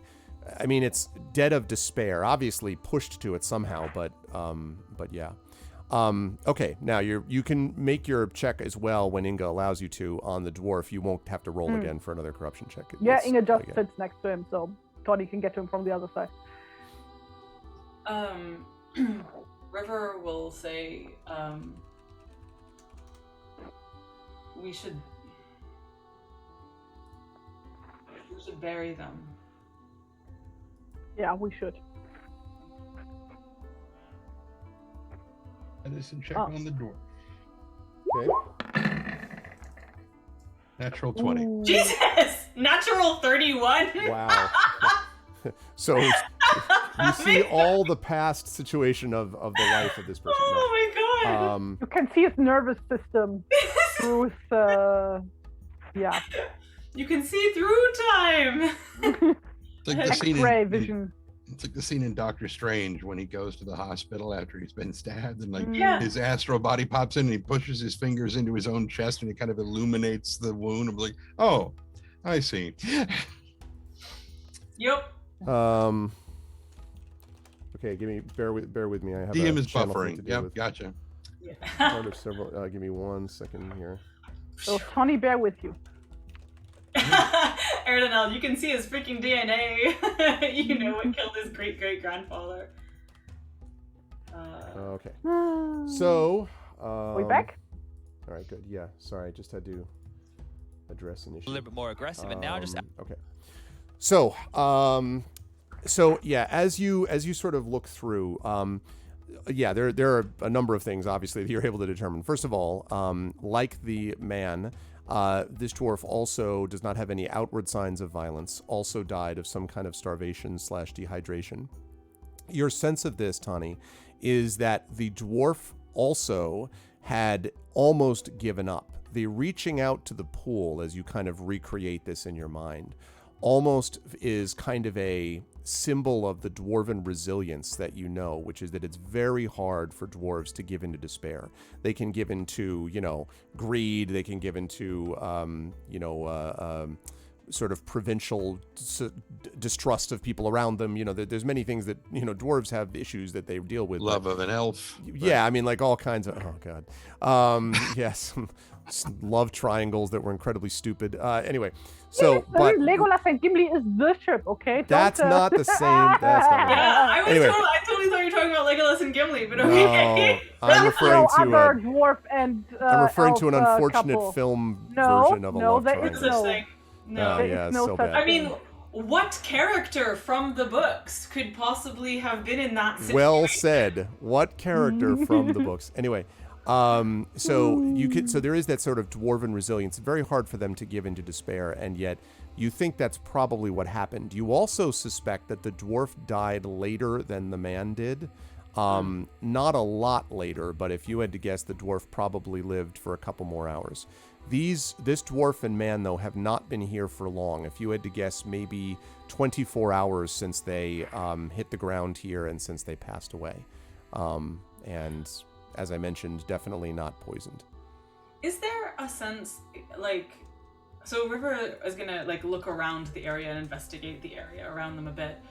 Is there evidence of their bodies having hit the ground somewhere, just something to show whether they were dropped here or whether they walked here? There is not. The tracks begin only, 15, 20 feet from where you are.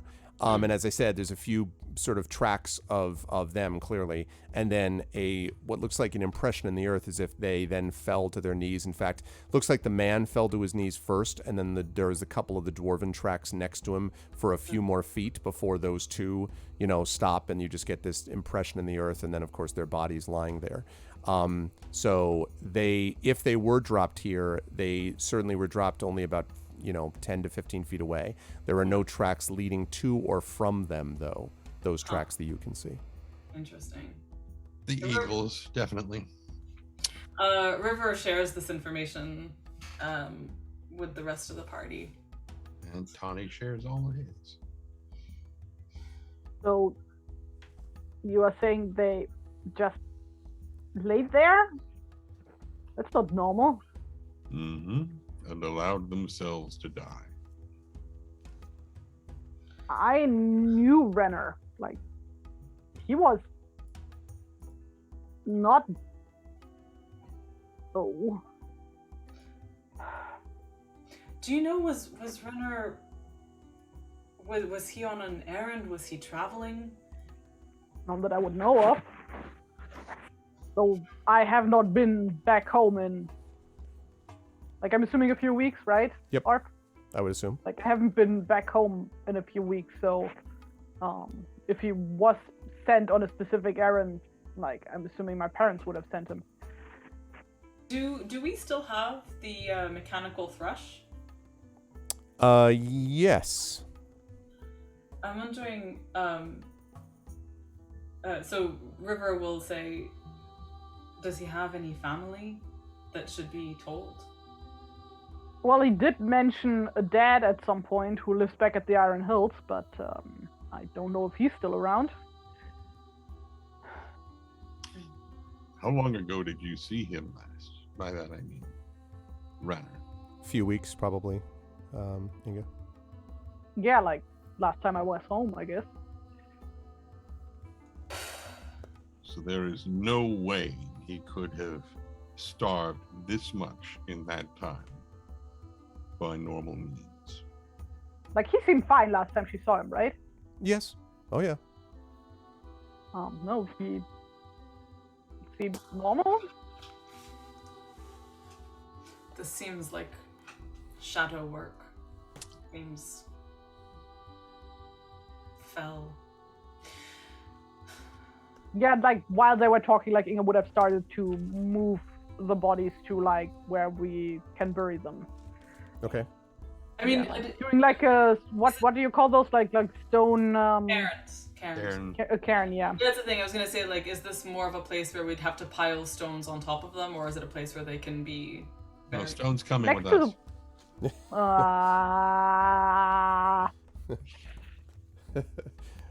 You could. I Well, mean, there's considering that definitely there there's is a enough pond loose here- stone that you could easily pile stones on top of them as a cairn. Yes, for sure. Yeah. I think. Also, Yeah. Inga would like check his body for like a personal item, like a necklace or something like that, Nothing. that she could bring back to his father. Yeah, no, there's nothing on their bodies. The shoes and the boots that they wear are barely functional. But there's nothing other than just, shirts, pants, and the boots themselves. And as I said, both dwarf and man, their clothing is kind of torn and in pretty bad shape. Wait, so no traveling gear? No traveling gear. Nothing. Nope. That is extremely odd. Could have been stripped from them. I mean, that you can't tell that from here, but Yeah. nothing remaining on them.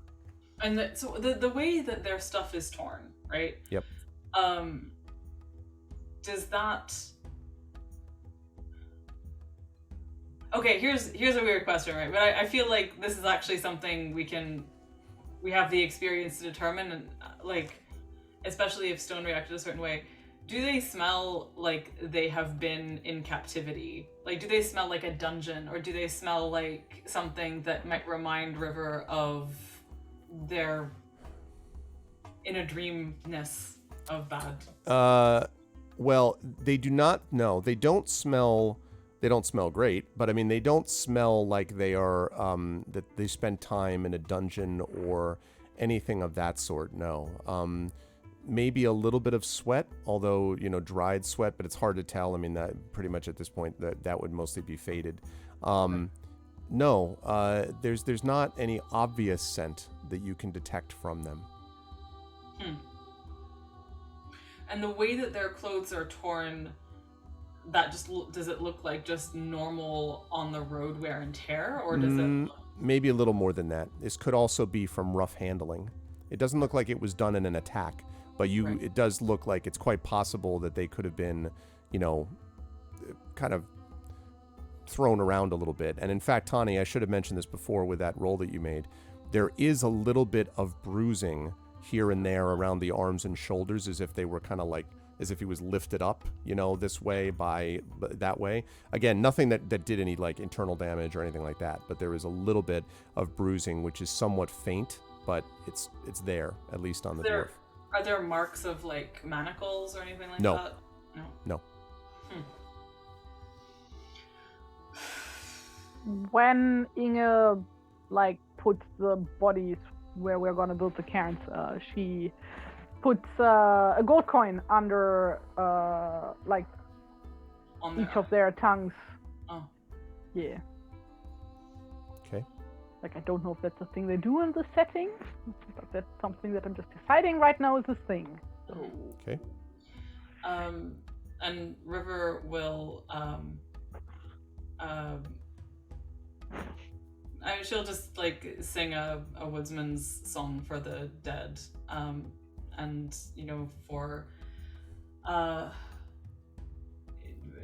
for a peaceful journey into the next world, and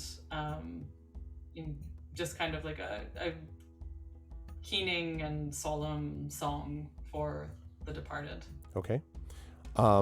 As you do that with Bolo standing there, you can see Bolo kind of staring directly at the as the pile of cairn, stones is being built up, and then, I mean, he obviously helps somewhat, but I'm saying then he steps back and watches as you do the rest, and as the music is playing, There is perhaps something of a haunted look in his eyes.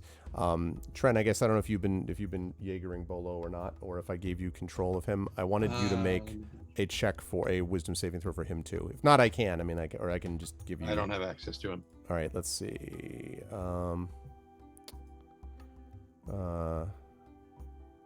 All right, let me just One have of us you. does. Yeah, none of you do. So I'm going to give you give that to you. Any of you could do it, but of course I put it. I have all these things in. It's like your name takes up the entire box. Like it Bolo, Yeah. and then Dane Tawny Bear, the Hearthmatter Dwarf friend. And it's like, okay. So There now it you have is. it, and you should be able to make a wisdom saving throw for me. Okay. This is going to suck. Jesus, 31. He's got a +5. No, I know. It totally makes 20 sense to me. It's wisdom. just like one of those like suddenly house, you know. Like, Okay. I know we're kind of dragging. Sorry. On. Let's not bring a It's no dragon. dragons. Right. Yeah. as you look I know. over the hill. Oh no! God. As it goes. Anyway,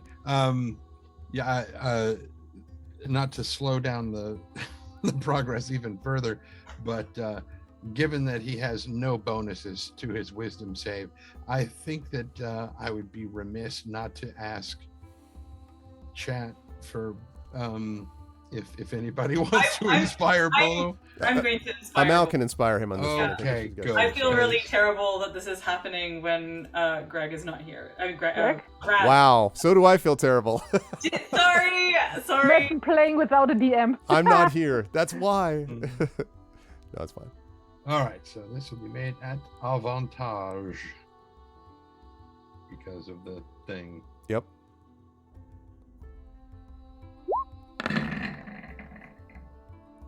Wow. Sadly, Bolo too is sort of brought into this sense of sadness, which seems to have settled in over the company over this discovery, and takes 2 shadow points. Now he had 0 to begin with, so Right. but just important to note that no one is unscathed. I am debating about Lillimon. Now, I know that Lillimon, we've talked about plot armor before, but I think it's really not fair for I know. Lillimon to have mechanical effects and for Stone to be affected by this and not for Lillimon. So I mean, I'm actually fine with it, to be honest. Like, Stone is really identified with River and is always like a participant in the party and is like doing battle and stuff. I don't know if Lillimon participates in the same way. I don't know. I don't feel like I personally need Lillimon to experience. well, I appreciate that, but I'm thinking more about whether I need to personally decide on Right. that. 5e tools is down. I forgot about that. That is the problem. So What? let me try. Like 5e tools is like this really great online, like basically get like all the 5e information that exists is like collected there in like a really neat way. So like you don't have to like dig through all your books to like find specific stuff. So I was gonna look up the stats for ponies there, but that website has been down since yesterday, for some reason. So But I mean, it's- the thing is, if Lillimon is like a really intelligent pony who has been like, I don't know, who has emotional awareness and stuff like that, then it's one thing. But That's that and the fact that, you know, and Lillimon, you're right, we haven't gone too much because Lillimon is not a combat horse, obviously, so we haven't gone in that route. But Lillimon did I play a found the pretty set. significant role in this before. Yes, Tren, you were gonna say. One of the things listed here on Bolo's, in fact, I'll even put it in chat for everybody. He already has advantage on saving throws versus Oh, okay. corruption. So can we restore? Sure, okay, hooray! So do you want me to roll for Lilliman or not? I do. Okay. So unless Amal wants to just transfer the inspiration to Lillimon, I mean, it's up to you. You don't have to do that if you don't want Well, to. I still have inspiration, so I'm going to use that No, one. no. You can't inspire your own horse. No, same reason I can't let River inspire Stone. Oh, well, So- I mean, I think Stone rolled terribly anyway. Wait, did he? So don't roll yet, Inga. Let me just. Yeah, he rolled terribly anyway. Yeah, no. Sure, I'm happy to transfer that inspiration to Lillimon. Okay. All right. So go ahead. So you can make Lillimon have inspiration for this. Okay, cool. This So is that is BoJack a Horseman. I don't want a great sad horse. 20. on a- Sad horse. You've heard of bad horse from the but have you heard of sad horse? Ah. All right. So Wait, I need to roll again. Oh yeah, that's right. We're going through that. Yeah. Well, I'm glad we went through the first one. Hey! So Lillimon seems, perhaps because Lillimon was somewhat more removed from it, Lillimon seems not as downcast about this. In fact, if anything, you see Lillimon, he seems to be trying to, kind of cheer you up a bit too. Inga kind of bumps you a couple times in the side and sort of nuzzles against you as if sensing your sadness. Sad Horse sounds like an award-winning comic, yes. And yeah, it's just BoJack Horseman. That's literally what I said. I was BoJack like, Horseman, yep, this is not BoJack Horseman. We'll Yep. be having no sad horses here. Yeah, but so Lillimon does not gain shadow points, does not seem as downcast, but it is, I would say, He's an herbivore, so. yeah, that's it. You're like, but it's a fairly gloomy party still, nonetheless. I would say that sets out from this scene to continue. Let me just move us up here. Okay, so another day or so passes without incident. Sorry, one quick question. Yeah. Would it have been appropriate for Inga to take a lock of his hair to bring to his family or something? Or is that like, I don't know if dwarven hair is like, off limits? Absolutely shave off his beard and send it. Yeah. I brought his beard So to you. It's not like there are like a bunch of tales about like dwarves getting really fucking pissed when you do anything to their beard. That's right. Well, yeah. this is exactly what I mean. So like a lock of hair or something, or I don't know, something to I bring. want to say probably not, but like that's like the problem that like we don't know a lot of the world building stuff around dwarves in the setting, but like just like judging by like German fairy tale dwarves and mythological dwarves, hard no. And I would defer to Terry on that. I think as far as what Inga wants to do. Like there's this one tale, Schneeweißchen und Rosenrot, like literally Snow White and Rose Red. Has nothing to do with the other Snow White. Yeah. That's a translation issue. Where like they find a dwarf whose beard got stuck in a log of wood, and they can't get him loose, so they cut off the tip of his beard, and the dwarf gets really fucking mad.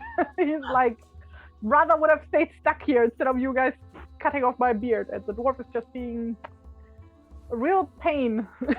So yeah. Okay, good to know. Okay. So hold on a second. I'm just marking something down. Okay. So Hi-ho, off to work we go. yeah, exactly. Not feeling that way right now. Okay. So another day passes or so, roughly speaking, without incident, almost a day and a half actually. And in the evening of the fourth day, as you can begin to see, the land has been progressively getting worse. No farms here.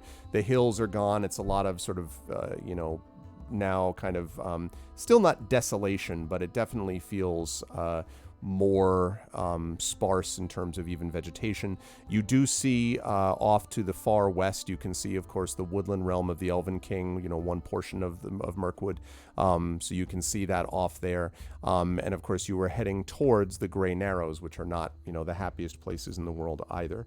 And as you are setting up camp for the evening, I would like, let's see, my lookout again. I'm going to ask for the river to make a perception roll. You can do this at advantage.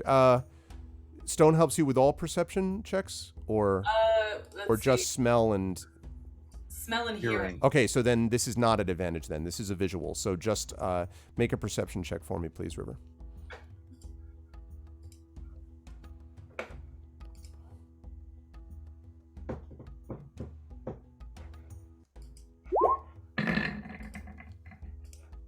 Okay. To the south of the path where you are, and not that far to the south, you can see what is unquestionably a fire flickering, but it is not a campfire. You see something which, in fact, if anything, looks not like a roaring inferno, but it definitely looks like a fire that is out of place and that seems to be flickering quite brightly now that as you're looking at it, to the south of the path. To the south of the path. Let me just look at the map again. So basically back along the, almost like, so down, like if you assume that this is the path right here, it would probably be like, you know, I don't know, ish, like somewhere in there. So towards Mirkwood. Yes. Okay. Towards Mirkwood, yes.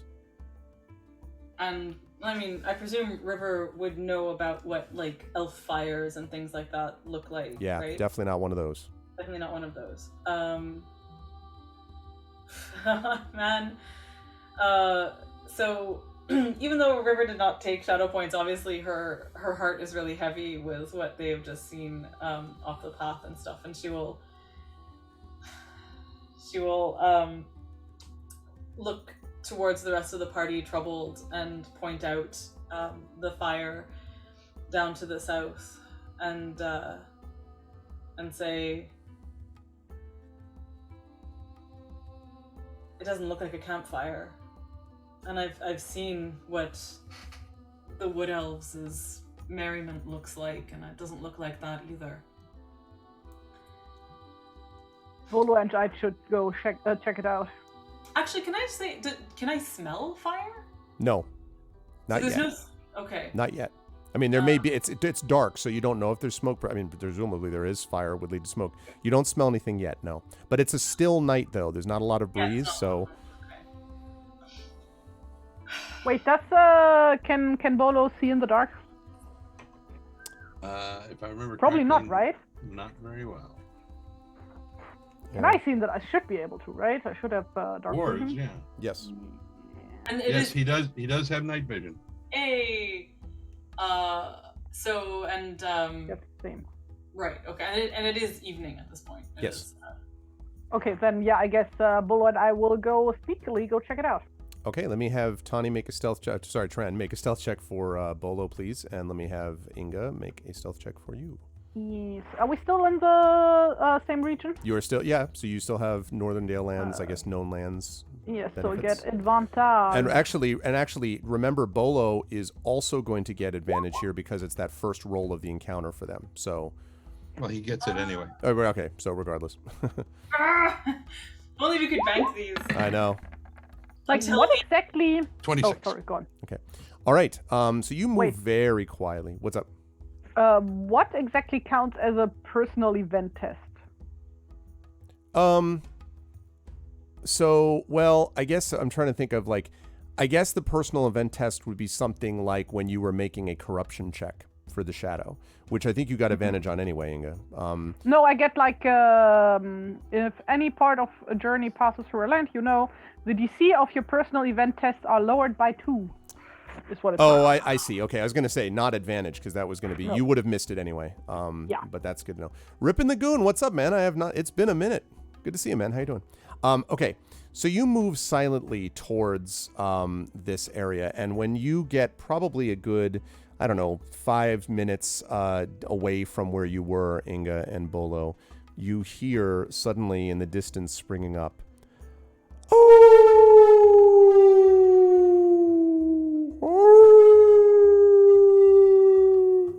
it is the shuddering howl of wolves. And if you had to guess, Inga, not small wolves either. You also think you hear, in addition to that howling, what sounds like a shout. Like someone shouting. So there's a shout, and then there's a lot of this,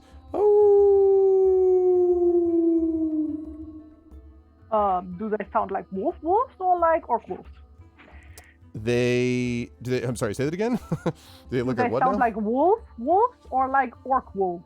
They wargs. sound more like warg wolves, if you had to guess. That's not good. I guess the Inga tire would choir like wolves, to try and spend a little bit of time to determine how many there are and stuff, because it says while tracking other creatures you automatically learn the exact number, the sizes, and how recently they passed through the area. And I would like to see if But so can they see what is the source of the fire? They're not. It's getting bigger. They can't quite see it yet. The problem with your requesting it is that there are no tracks here. Whatever these wolves did not come from this direction, so they came from somewhere else, perhaps farther to the south. Wait, so which direction is... Okay, so we have like 3 directions, right? One is like the rest of the party, one is the fire, and one is the wolf howling. No, the howling is coming directly from where the fire is. So we should probably just go away from the fire. I think because Inga can sneak much faster and like move much faster than Bolo anyway. Right. She would send Bolo back to the party. Okay. And she would keep sneaking on her own. Why? Why would you do that? Because she can get away way fucking faster than Bolo can. So Bolo will come back, and I'm gonna let me address this first, then I'll address Inga. So Bolo will never return. No, Bolo does make his way back to all of you, and kind of explains what it is that has been seen, and you all can see that the fire has grown a little bit. Inga, is you? So I'm just letting you all know that. Actually, I'll just quickly. I don't want to delay it long on this, but. River and Tawny, is there anything that you want to do based on that information or not? Did the howl reach all the way over to here? No. No, I would say no. But would Stone not react to it? That's a good point. Yeah, asking. Stone probably would have. Let me have Stone make a perception check. He can do this at advantage. Yeah, Stone's a good call. He's also kind of like the natural enemy of war. Sure. No, that's fair. So yeah. Right, natural enemies. Oh God. Wait, where is I have too many feet. So perception +6. Oh, so he has passive perception of 13. Yeah, no, I wanted to make a perception check here though. So that'll be. Yeah, that's fine. So he kind of as this howl. So I would say the order of operations is he hears the howl and he does this like ears back, hackles raised, kind of, staring into the darkness in the way that only anyone who's ever owned a dog knows what I mean. When dogs stare, they absolutely dead stare, like just still. And so he is staring into the darkness in the direction of where Inga and Bolo went. And a few minutes later, you see Bolo himself emerging from that same spot. But River Stone is definitely, on alert. Right. And then Bolo shows up and explains what it is that he heard. And also that Inga is continuing to make her way, sneak towards the fire. At which point you can now take out your anger at Bolo. What? Why would you do that? So yeah, what? Inga probably had to threaten Bolo into going back. I'm not certain he would have come back. I'm certain he would have snuck off and then skirted back I see what you're saying. Yeah. I see what you're saying. Well, that that's fair enough, Tani. Since you're Jaegering him, if you think that's what Bolo would do, then he wouldn't come back. I mean, that's up to you. I don't know. Given the way that the character has grown, I don't think he would abandon his friends out here like that. Well, but he wouldn't see it that way, would he? He would be going to tell you of what Inga did. I don't think he'd see it as abandonment. But I think it's fair if you want to make the argument that, it's reasonable. Thank you so much for the resub, Rip, and it's good to see you, man. Thank you. And welcome back to the Arvanauts, etc. Yeah, I think it's reasonable that he might decide that he didn't want to leave her, but I also think it is reasonable, Tani, that he would go back to tell all of you. He's not just running off into the night. Right. Yeah. Okay, thanks for stopping by, Hilness. Yeah. I mean, oh God. I mean, there's no way that River would let Inga face a bunch of wargs and potentially orcs on her own. Like, there's absolutely no chance.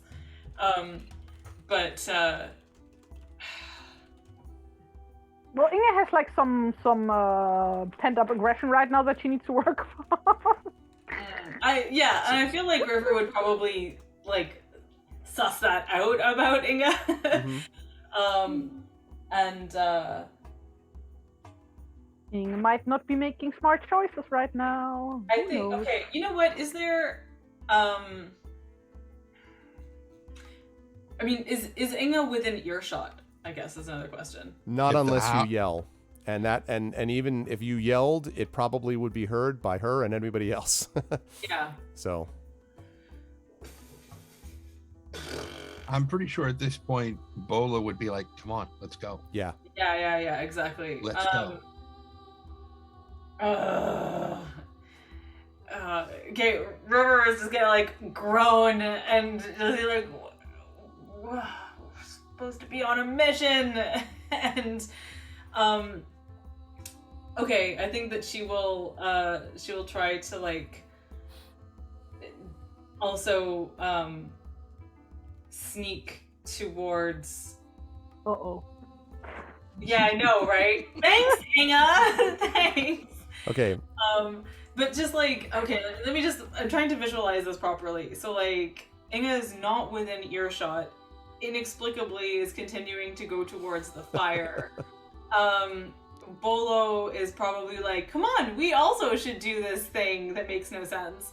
Well, no, for him it makes sense. For him it We makes can't sense. leave her out there like Not that. leave Come her out on, there. let's go. Yeah, exactly. And River would be like, she obviously sent you away so that you wouldn't be within reach of harm. And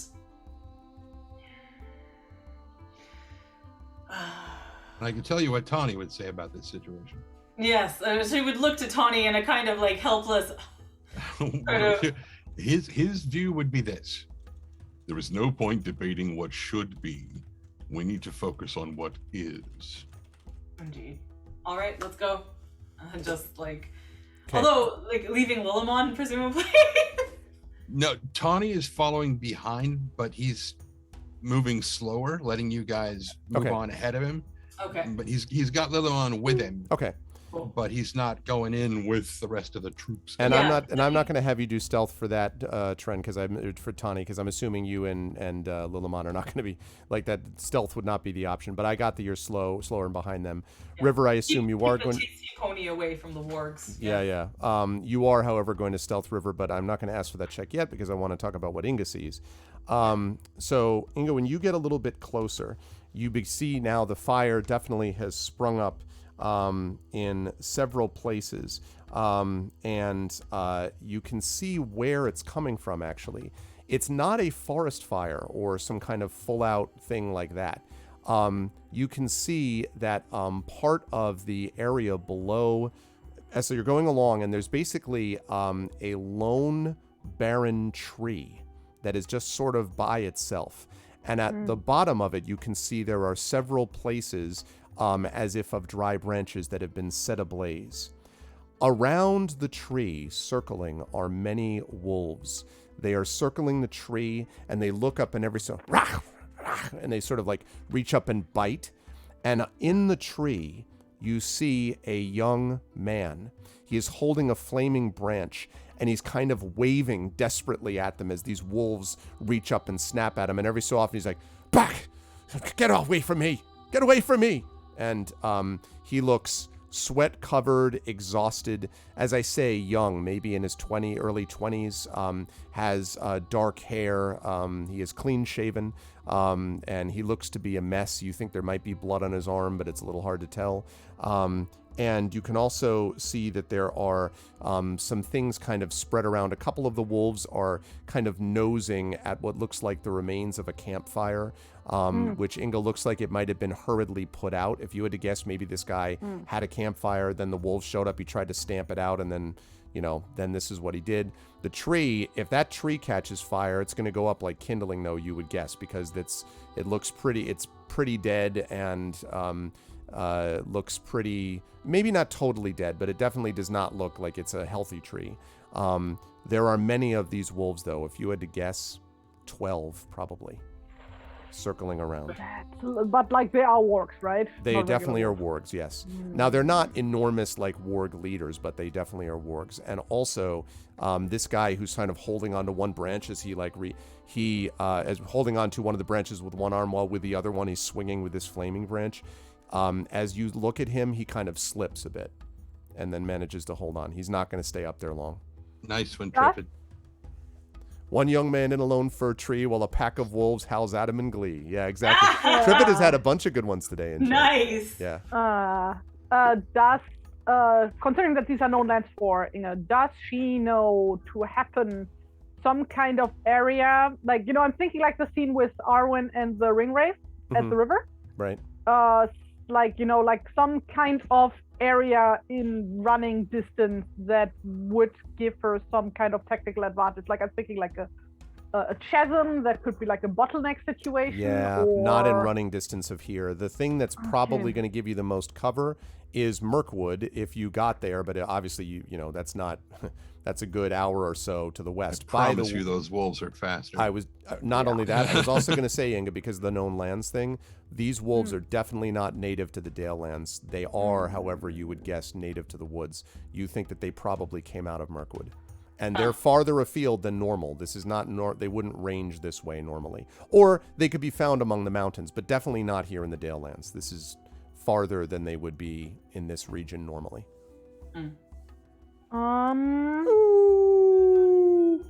And I would say now, River, you can probably, and Tawny even, you can now pick this up. Stone is very agitated, is ready to just run towards them, like he's very...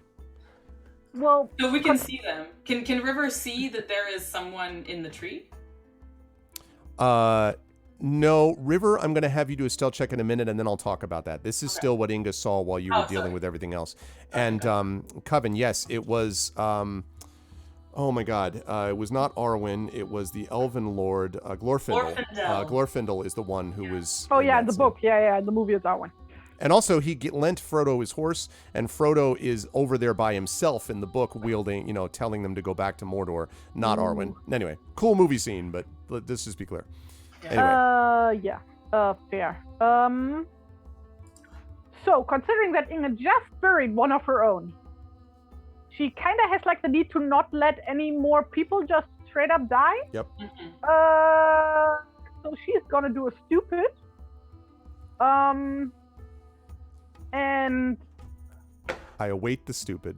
Oh boy. She reaches down to her belt and grabs her brand new war horn. Oh, nice. So good. I don't think I need to make a stealth check. I think I'm just gonna. So like she holds it with her left hand, and with her right hand she holds her axe. Okay. Steps out into the open, and blows her war horn. So good. So you hear this, like sounding over the land, echoes for miles. The wolves, they all turn around and kind of, as they kind of move in, you've definitely got their attention, and you can see that you get this one look of sort of surprise, fear, and then just confusion on the face of this man who sees this one dwarf as these 12 wolves all gradually gather. River, I like this idea that you're moving in carefully, and all of a sudden you hear it sounding, and so do you, Tawny, and it's, that this is Inga's warhorn, and you hear it sounding from that spot. So I want to ask quickly what River does. I'm going to ask what Tawny does, and then I'm going to call for initiative. What do you want to do, River, when you hear this? Inga also says, after she puts her horn down, yeah, why don't you pick on somebody your own size, extra loud. And puts her horn down and grabs her axe with both hands. Okay, I love it. Yeah. Such a good visual. Oh man, can you please make art of this, Terry? Can you please make art of facing the wolves? I love it. Inga about to commit some animal cruelty. Yes, exactly. Inga's famous last sight. Okay, but River, you hear this. What do you want to do? Now you're not gonna have time to do a bunch of stuff. You don't have time to think about it too much. So. Well, I'm imagining that as soon when that happens, River responds the way she would respond to her friend's warhorn, which is to raise her voice in songs of slaying and just sort of go, woo! Like that, and just kind of do a very high, terrifying, keening knife sound with her voice, and just go charging down the hill, actually. One quick thing. Is she within? She would wait to do that until she's like within 30 feet of Inga, I think. Oh no, she's not within 30 feet. Well, she will do Songs of Slaying once it can convey I a got you, yeah. benefit. Gotcha. But she will still like respond in this way to kind of like let Inga know that she's coming down, and also at this point, make it. And actually, could I actually do that as like an intimidation thing? They are in no way going to be intimidated by that. There's 12 of them and one dwarf. I mean, they may hear it and go like, oh, they're going to be, believe me, they'll be affected, but they're not going to be intimidated by that. They're like, you and what army? yeah, like they're going to be like, and then my really? army comes down the hill. Yeah, we are the army. Yeah, exactly. You're the army. You don't know who you're messing with. We're the heroes of Dale. Okay, so that's cool. Tani, you said when you heard that, what are you going to do? I was going to say, as Amal was describing all this stuff, I was like, at this point, stealth be damned. Yeah. I was going to say, Lilamon galloping behind. What about Bolo? I was saying that's what I imagine the Bolo river would do. Doing. Oh, the river. No, that's what I imagine the river doing, is saying stealth be damned. Yeah. Speaking of that, what about you, Tani and Bolo? But for Tani, I mean, for Bolo, he's probably moving as fast as he can, but he's going to remain stealth. Okay. Okay. Or he's going to close the distance and slow down before he clears. Like, I imagine they're still in fairly high grass. Yeah, I wouldn't say high grass. Well, he is short. No, that. Yeah. He's very short. Yeah, but And hobbits do like to get high. He's not like garden gnome variety short though. I mean, like that's. He would basically try to close the distance and then get stealthy again before somebody could see him. Okay, that's fair. So that by the time he gets there, he's stealthy. I think mechanically what this means is, Tani, if you're going, is Tani going the same speed roughly? Tani is staying at his same speed. Okay. He's closing, but he's not trying to be stealthy, but he's not rushing. So here's how this is going to work mechanically. I'm going to have everyone roll initiative in a second. When we do, Inga's going to have a chance to react, obviously, on the first turn. River, you're going to arrive a turn later. And I'm going to assume you're just booking it along with Stone. So you and Stone are going to arrive a turn later, and then we'll be able to act. Then Bolo will be able to act the turn after that, and Tani finally at the end. Okay, so that's basically every round someone new is going to be showing up. Hopefully not more wolves, but at least the ones that we know of for right now. So that was going to be one of my questions. Was wolves with the experience we've had with these types of wolves or whatever, did that sound like a howl of, hey, look, we found this cool guy, we're gonna eat you, dude? Or, hey, everybody, we found something, get over here? No, the impression that you get was it was more just kind of a howl of defiance and anger towards whatever was right there. Plus, you have a pretty good view of the surrounding countryside, and there's nothing else coming. As I say, this is just like one single tree that just happens to be there, so there's not a lot of other stuff around. Something could arrive 15 minutes from now, but at the moment you think it's basically you people and then the wolves and this thing, and the only one who actually knows how many wolves and what we're dealing with directly is of course Inga, who sees it. Everyone else is just guessing there be wolves there. My only question/request here is, since River is booking it and stuff, can she confer the benefit of Songs of Slaying? Not the first turn. Nope. Sorry. Not with it. Not because you have to be within 30 feet. Can't do that. Yeah. I just want to as a general question for future stuff. I find it really difficult to envision when we're on a journey, when we're close together, and when we're far apart. And I would just like just a little bit more sense of if someone is going to investigate something, how far away are they getting from the rest of the group and stuff? That's fair, but keep in mind, but see, remember though, if you see a little fire in the distance, that's not 30 feet away, right? It's hundreds of feet away. So if she goes to investigate it and you folks are staying more or less on the path from which you saw this fire, then she's going to be a good distance from you. Not miles, but she's going to be a good distance from you before, she sees what she needs to see. So I hear you, but in this case, it's pretty clear that it's a decent distance. Also, the Songs of Slaying thing, remember, part of the reason for that is that in a situation with combat where everyone is yelling and everything else, it's not just faintly hearing someone being like, it's one of those like intimidate. I'm here, you mother. That type of thing. Yeah. And so for that, it has to be close by. So I hear you. I will do what I can. But like that's why it's important as I make that original description. It was That's not right. right around the corner. This is the reason I'm just bringing it up is because like my sense was of one person moving very slowly and stealthily towards a place, and now another person like moving a double time to that same place. So that's where I'm kind of like Sure, just but able to figure the distance out. Absolutely, but remember, but she's had a chance to move further, right? Because she moved, Bolo went back while she still kept moving. And so the way that you're doing double time is what allows you to arrive on turn 2. Let's remember that turn 2 rounds are only 6 seconds, right? Yeah. So okay. it's not like you're far behind, but All right. All right. This also could just be that I am in the metric system and feet are confusing. So yeah, that's true. It's probably 6 million kilometers. You've got No, just 2. Yeah, very cute. All right, let's get initiative, Most folks. Make people- sure you touch your token first, as Trent always says, and then please roll your initiative for me. On average, every person has fewer than 2 feet. Oh, that's true overall. Yeah. Yeah. What? Oh, fair. I guess Yeah, that's true. Yeah. Yeah. Okay. Nothing is happening when I touch my token. Just FYI, I can't interact with it. What? Let me see. Remember, Arv, you added a lot of the tokens. Yeah. at the beginning. All right, my bad. Oh yeah, I don't know why. Okay. There we go. All right, That's now not we've bad. got that. There we go. Polo's initiative. All right, you're okay, Tawny. Does everyone else have control over people they I need have to? control. think I am complete control. Assuming control, yeah. All right. And do you not, Tawny, or do you? Oh, you do. Okay. Oh, that fits, doesn't it? It just makes perfect sense. Makes Actually, perfect sense. I assume so. Bolo, River, what's your raw dex score? Just the score, not the modifier. just the score is 16. Okay, so Bolo goes first. I'm pretty sure he's Oh, like yeah. 18. Okay.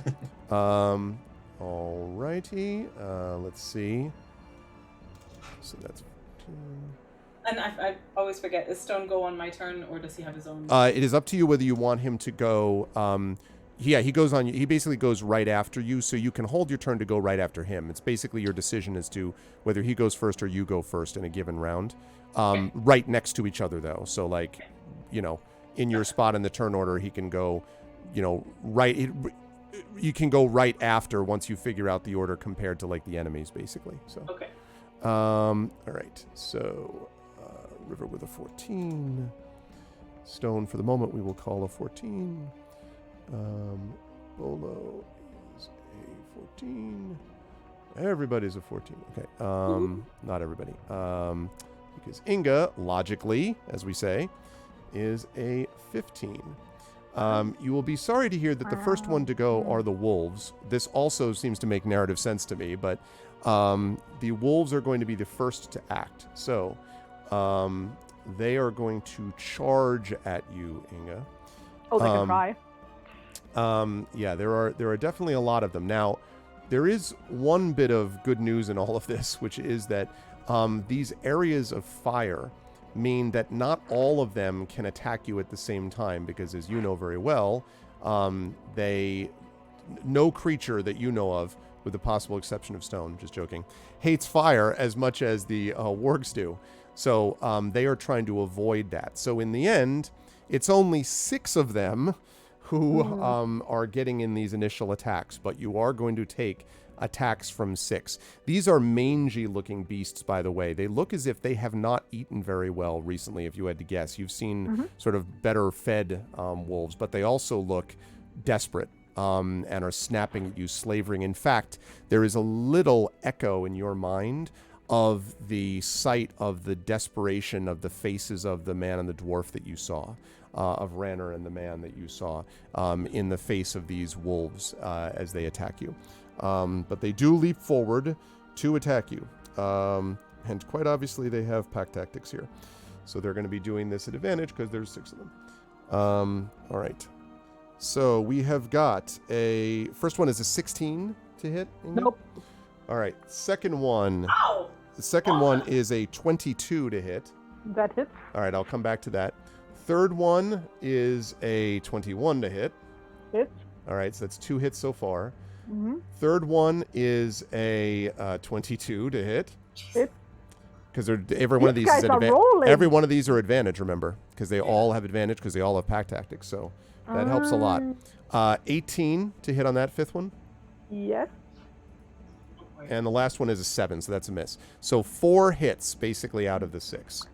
So let's see. I'm going to need you to make, before I roll all the damage collectively, I need you to make a strength saving throw for the 4 hits because they're trying to overbear you, Inga. Like for each one, or for each one of the 4. Yep. Oh, okay. Oh God.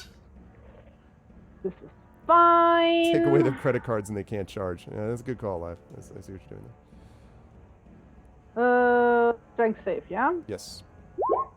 11. 11. No, that's not enough. Well, that makes it easy. You don't have to make the saving throws anymore. You're knocked down. They can't get double advantage on you, at least, so that's good. These are all positives. I get knocked down, but I get up again. Hopefully you will. You're never gonna keep me down. All right, let's see. So let's find out. 4 damage rolls. 14, 19. This music is terrifying. 20. Yeah, this is Greenforge Studios that we got right here. That is going to be 30 points of damage as these things just bite. Jesus. 30 points of damage. Oh my God! So you are lying on the ground. Now, the other ones, of course, are all snapping and like circling around you. And now, Inga, you will have a chance to react. Now, they have not they're not holding you down. They just basically are, you're trying to like fend them off with your axe. You can get back up if you wish, and you are literally surrounded by wolves.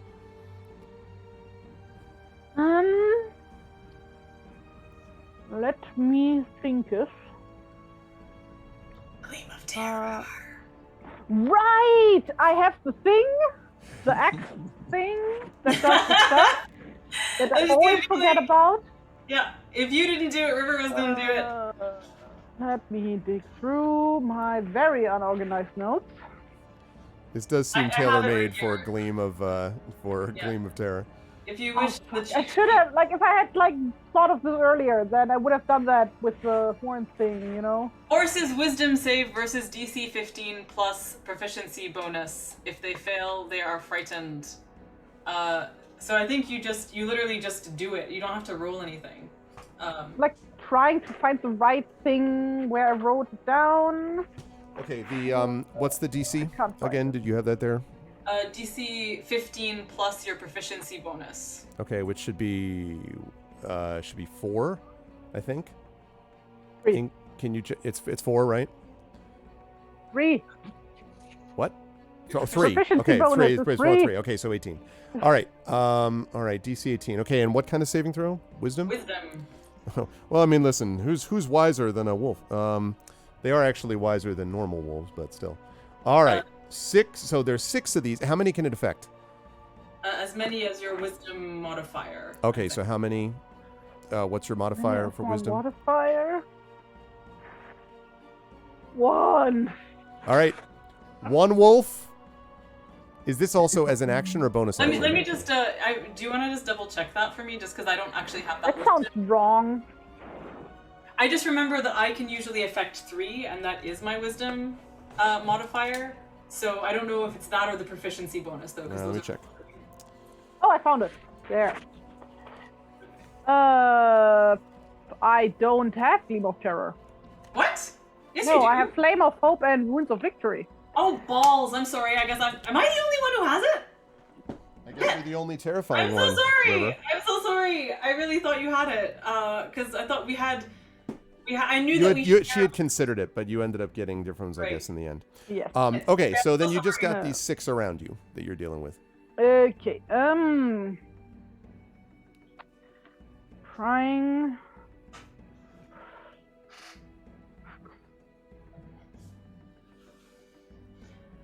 Can do the thing from Vampires the Masquerade where just fuse into the ground. Why yet? No. No, I'm not a vampire. Can I use my runes, my rune spells to lock their mouths shut? No, that probably doesn't work. I feel like it's a very creative use of that Yeah. particular thing. One that, like, most DMs would say a hard no. I was just gonna say, I was like, that's Oh, okay.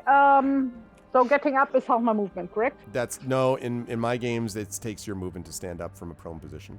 No, okay. And plus, you wouldn't be able to go anywhere anyway without incurring a billion Acts of attacks of opportunity. Right. Yeah. They're all around you, Yeah, no, that's except maybe jumping up into the air.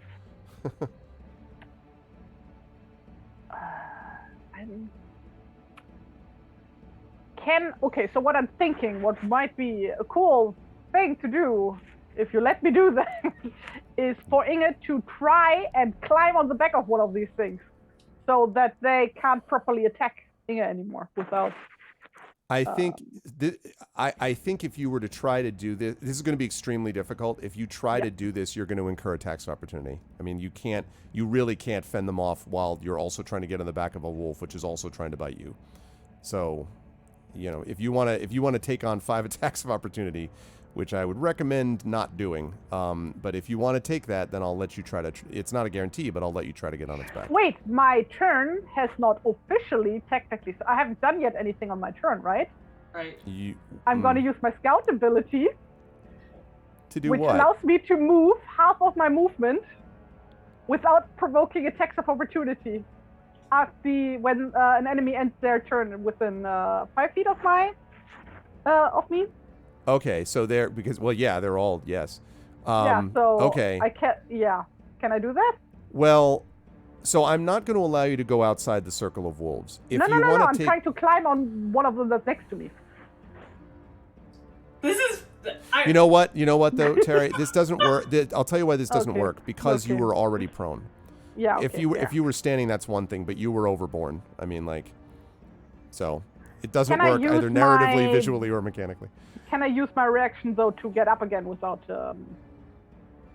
Your reaction to get up again by doing because- that you're okay, talking so the about. set you Yes, can I'll move allow up that. to- Yes, I will Yeah, allow okay, that. so Yes. before my so turn you, starts then, that's okay. fine. Yes, you can do that. So you okay. scramble back up, and then your turn begins. You'll still be incurring attacks though to try to climb on a wolf at this Noted, point. unless I disintegrate. Disintegrate. Well, yeah, that would solve a lot of problems. What? Disengage. Jesus.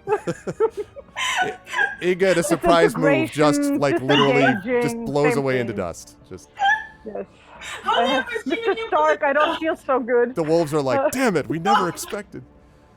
I know, Mr. Gandalf, I don't feel so good. Yeah. No. So upsetting. Okay, no, then I will not do the climbing thing. I will just attack the first one of them. Okay, and with this one, I'm not sure because I have a thing that tells me that at 6th level, your time in the wild has taught you that only those that strike fast and hard live to fight another day. Okay. And now this is important. When fighting in the wilderness, your first round of attacks in every combat has advantage, but I get 2 attacks. Does the advantage go for both attacks or just one of them? So, and say it again. Your first attack. The first round of attacks in every No, combat. then both has- of your attacks get advantage. Okay, cool. Yeah, cool. Then I will do a hit against one of the Covered in blood, fuzzy Inga boys. marches forward, Yes. swinging wildly. All right, go ahead and make those attacks. Attack. Fuck. Okay, that probably That does not hit. sadly is a miss. Okay. 7 is not going to get the job done. Man, how is it possible to miss when you're literally surrounded by No. wolves? I guess this is what happens if you were just savaged by a bunch of wolf bites. You would probably get a 7 and a 9. Oh my god. Sorry, that's not gonna do So it. upsetting. So Inga misses twice the wolves growling at you. Okay. Wait, I still have a bonus action. Okay. Can I do anything good with that? I don't think I can. Oh wait, no, I used my bonus attack to attack twice, right? No, you always No? attack twice. Oh, I always. Yeah. Yeah. Okay. I'm not sorry. I mean, listen, I always root for the players. These are my friends. Okay, I'm not then friends with any Inge stands wargs. there with her axe and is like, "Is this all you've got?" He says, And blood that's pouring. okay. The wolf is like, mm-hmm. Yes. Okay. Like, the point is to draw the attention to her so that the dude can possibly get away. For sure. And That is actually the you can idea. see over the sort of the smoke and the wolves' faces growling at you, or the wargs' faces. You can see that he looks just exhausted, and he's like kind of clinging still to the tree. He's conscious, but he's like blinking and trying to, like, as he's watching you. Okay, so as I said, Bolo's not there yet, so can't act. The river is not there yet, but we'll be able to act next turn. Same thing with Stone. Same thing with Tani. So that brings us back up to the top of the round. Now on this round, remember, Inga will obviously be able to act, as will the river and Stone. And then the round after that, we'll get Bolo in here, and then finally Tani. And probably after we get that last one, we may have to pause mid-combat, I'm afraid, because I can't, I don't like doing that, but we'll see. We'll see how things go. Anyway, in the second round, the wolves again fall to their business, by which I mean they attack you again. So they're still dealing with these pack tactic advantages. So first one of 6 is we got a 19. That's a hit. Oh. Against me? Yeah. What was that? 19. Yeah, 19. Second one is a 23. Yeah. Third one is a 23. Yeah. Fourth one is a crit. Fifth one is an 18. Yeah. And the sixth one is a 20. All right, so I 5 have hits, the 1 bad crit. feeling that It's that I'm pack gonna be tactics down. that does it. It's the pack tactics. Pack tactics are way too fucking imbalanced. I need you to no. If you've ever seen wolves attack something, it's pretty much right. I need you to make a strength saving throw, Inga, for 5 of these. So let's see. 19. Okay, that passes. You stay up for the first one. Nope. Second one, no. Left. I do it. All right. Okay, so let me Also, add like, these up. speaking of wargs, I have a character sheet here of a warg familiar that I had in a different game. Okay. Was playing an orc ranger in that one, so that was fun. 34. Yeah. 34 points of damage on this Inga. You're still up. 34? but- I have 2 hit points left. Oh my god! Oh, you threw yourself into a literal pack of wolves! Yeah. So, you've got 2, but you're still up and running, and the wolves still growling and snapping. Okay. So Bolo, not Bolo, it's Inga's turn. So Inga, you are, again, I'm sorry to say, prone. I guess you could do the same thing where you use your reaction to get up at the end of their turn. Yes, So I you would could do love that. So you start the turn standing up, still surrounded by wolves, heavily bleeding and injured. Hey, what's up, Darksaber? This gives you I'm flashbacks to using- Celsic surrounded by skeletons? Yes, this is maybe worse. I'm using the Runes of Victory thing, or what it was called. Okay. Flame of Hope, there. Flame of Hope is what I'm right, to thinking give of. yourself... Which gives me, like, allies lose frightened, 1d6 plus 3 HP for allies, which would include the dude on the tree, might I add. Yes. Gain inspiration for all allies, and I can use that once per long rest. So the dude would also get Okay. inspiration. Is Now- using that an action or a bonus action? I need to check and see if it is. I do want to point out, though, that this may be a situation where this helps allies and not you. I think Flame of Hope does actually include you. Okay. Well, I'm happy to. I hope that's the case. Let me just... Like, because she did use that in the mines, like in the smithy. Wait, okay, well, what I have listed and is there's the opposite. allies lose frightened, gain inspiration, and heal 1d6 plus 3. Your proficiency bonus. So, but I don't have written whether it helps you or not. See, here's why I don't think it does. The runes of victory that you bear is you. No, Flame of Hope. No. This is what I'm saying. For runes of victory, for example, runes of victories talks about you gaining a +1 bonus and you getting the benefits. So it specifically calls out you. This other one is only specifically calling out allies and not you, which indicates to me that it doesn't affect you, although it would affect the person on the tree for sure. Yeah, just stay alive until the rest of us get there, and we will be able to do things for you.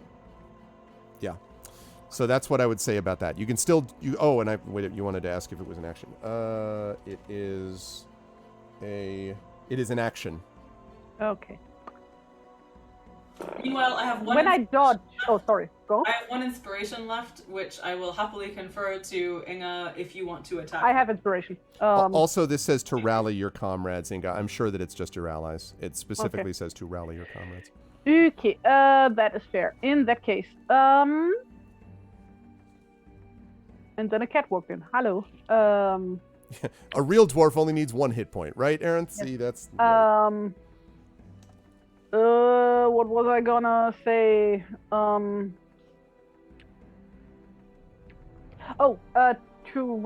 If I dodge, instead of using my action as the cat is attacking my feet, that's great. Then does it go for all attacks that round, or just the first one? And which feat did you say? No, it's not a feat, it's dodging. Oh, if you take dodge, then it means that anyone who attacks you is going to be at disadvantage to hit you. So that would at least remove their advantage. Right. Yeah, okay, but still. That's a very slim chance. No, I think I'll rather get some damage in. Okay, then I'm gonna use my inspiration to attack. Okay. Sounds good. Let's have no more double misses here. Yeah. Please. 13 is How? not 13 is not enough. How? Do you have inspiration on both of those attacks, or on just the first one? See, because we already went through the first round of attacks thing, so that was over. So this is just... Yeah, that's a different thing. No, this is like per attack, I think. Yeah. Oh, so you actually don't... I don't think you have... So you had inspiration on that first attack, which was sadly still a 13. Yeah. That's not enough. Okay, and on the second attack... What I'm saying is, wait! I'm saying that I will inspire you! No. Well, you can do that. It's not going to matter. Oh, man. These rolls have not been helping either. They are, I have to say, they are rolls commensurate with being... The situation, I know. It totally fits. It's just like... Yeah, All right. it's really true. All right, sadly, you miss again as the wolves sort of, like, gradually draw near and close in on you. Okay. Bolo is not there yet, but the river and Stone is. The river, as you show up, you can see the situation is dire. There is a man up in the tree holding a flaming branch. He is barely holding on to one of the branches. There are fire in various spots, sort of nearish. It's more near the tree, not really near the wolves, and there's a lot of wolves. There are 6 at least surrounding Inga, and 6 others that are like snapping and running around the clearing. Not the clearing, but the area that you can see.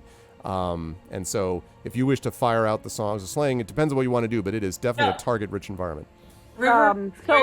Like, first of all, Yeah. the situation is dire wolf. Oh, yeah, I see what you did there. The situation is dire wolf. Yeah. Yeah. Yeah, we got it. So River is going to clock the situation, be infuriated at all parties involved, up to and including Inga. And she's arrived, like, axe is drawn, and she takes Megor and Lamath and clangs them together in this enormous ringing shout of a sound, and does Gleam of Terror at everyone involved. Okay. And okay, so here's the thing. The things that I would like for River to do, tell me how much of this can be done with her. I would like her to take up a flanking position with Stone while this happens. Or like, so what she wants to do is do Gleam of Terror and be in a position that she can offer, like, I mean, I'm essentially assuming that, like, she and Stone are doing a pack tactics thing of their own, in trying to arrive on the scene. So she's going to start with Gleam of Terror, and then see what happens before Stone takes an attack. So let me ask you this. So there are 6 wolves surrounding Inga, as I said, and there's 6 wolves kind of running around in various places. If you want to try to engage one of those other wolves, you can probably do what you're suggesting. But if you're going to try to do that to one of the wolves in the circle, that's going to be essentially impossible. There's no way to get anyone on the other side of them because Inga's on the other side. And Inga's surrounded. Yeah, okay. yeah, exactly. So like I think the question is, if you want to go to try to break the circle that is around Inga, then you're not going to be able to do any kind of flanking setup, basically. Is there a way that she can in trying to break up the circle. So what I'm imagining is like Inga is in the middle, surrounded by wolves. River arrives like on the other side of that circle. Can she position herself in a way that she could give Inga a flank on her turn? I don't know that there's going to be enough. Let me just let me add some more. It's like within 5 feet of your ally, right? Right. So if it's 6 enemies, which all would take 1 field, but like there's 8 fields around her. Right. So there would be 2 or 3 fields to choose from, right? The thing is that this is you know what, I'm gonna say that we can just table that till after we see how Gleam of Terror shakes out, because that will presumably affect how many enemies are still there. Right. And you're trying to affect the ones around Inga, presumably, yes? I think the way Gleam of Terror works is so I can affect up to 3. Right. And I figured but you're gonna aim for the group of wolves surrounding her. Yes. From that 3, right? Okay. Yeah. All right. There we go. I think that's enough wolves. Everyone can get a good sense of where they're at. Wow, that sure is a lot of wolves. Yeah, ignore that number, by the way. That's not accurate. So the number of, like, the bar on the top. I do not want to show the bar, and I don't know why it keeps doing that. But anyway. Okay, so Gleam of Terror. All right, so they're going to try to make a Wisdom saving throw. Against DC 18. Okay. 2 of them sort of put their ears back and immediately, like, sort of, basically turn. And they're going to, I think they move on their own turn. Let me double check Frighten. I think Frighten might be that they do it on their turn, because if they do on their turn, it means that Inga could get an attack opportunity on one of them. But I need to make sure. I see this. That's not the one. That would be so nice. Yep. It would be If I lovely. could We're all in favor of it. But are the rules? Like I have this great weapon that gives me like 3 numbers to roll, with which I can crit, which I never roll. Yep. Like, why? Okay. Why? So. Okay. Right. Conditions. Okay. That's what I thought. So, this one. Right, as disadvantage. Okay, as disadvantage on ability checks, attack rolls, cannot willingly move close to the source of its fear. Okay, so the good news about this is they're not going to run, but they are not going to move closer to you, and they will now have, and not just against you, disadvantage on ability checks and attack rolls against Inga too, as long as you are within line of sight, which you will be, and can't willingly move closer to the source of the fear. And so, yes, so that is going to work. Does it say how long the frightened condition lasts on them? I think indefinitely. I think it is... Hey, what's up, Lone Wolf? Let's see. No, so I don't have it on my sheet, but in the past it's had to be like, they just have to keep going, essentially. Like, I don't think it does... I don't remember it specifying a number of rounds, essentially. All right. All right, I'm going to let that go for now. I feel like at some point there'd be a chance for them to either make an essay, but I'll take it for now. So 2 of them are clearly frightened in this way. The third is not, and just sort of growls. Incredibly, a warg has managed to make a wisdom saving throw. Yes, although I do want to point out, the wargs actually are... The wargs, remember, have more wisdom than you might think. These are not wolves that have sort of a foolishness about them. Wargs, when they made alliances with the goblins, do so because they have their own kind of like, tribal structure. So they actually, I won't tell you what the score is, but it's not that surprising to me. Okay. But anyway, 2 out of 3, not too bad. Gleam of Terror is a bonus action, or is it an action? I'm not sure. I would love if it were a bonus action, because she sure as hell wants to attack, and so does Stone. Yeah, I'm guessing that it is a full action, though, but let me see. Gleam of Terror is an action, unfortunately. Okay. Okay. and it must spend its turn. Okay, and it is going to spend its turn. All right, this is a little bit different. So the Adventure Earth is better for this. So it must spend its turns. So it's not going to do it now, but it will try to move as far away from you as it can, and it also can't willingly move to a space within 30 feet, of course. It can also use only the dash action or try to escape from an effect that prevents it from moving or take a dodge. Yeah, at the end of each of its turns, a creature can repeat the saving throw, ending the effect in itself on a success. Okay, that's what I thought. So it can repeat the saving throw, but at least initially, it means you're going to have 2 less attacks on Inga that at least this coming turn. Okay, so you've done that. You made Gleam of Terror. Yeah. And yeah. As a bonus, can I as a bonus? I don't know how bonus actions work. But can she like? I feel like River should look sufficiently terrifying, especially with Stone there, that she could, attempt an intimidation check against a pile of wolves. Intimidation is a full action, not a bonus action. Okay, never mind then. Yeah, sorry. Okay, so Stone's turn then. Yes, and I assume Stone is going to leap to the attack against his hated foe. Exactly. He sure is. And yes, I don't know if anyone has inspirations left that they want to give Stone or not. But it is the last of the month, so Yes, I will. hey! Oh yeah, Tren has one. Thank you, Tren. So Stone is going to tense his legs and leap and bite the fuck out of whatever work is closest. That will definitely hit. 24. Okay. I'm not salty or anything. Okay. Also, stay tuned. Up next, Salt Marsh.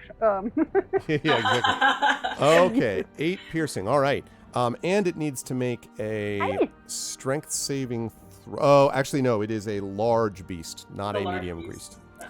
So, okay. But he bites into his shoulder and kind of, is trying to cast him aside.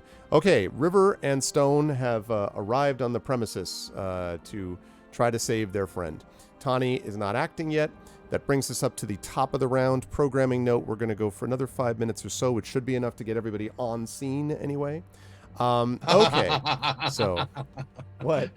Right.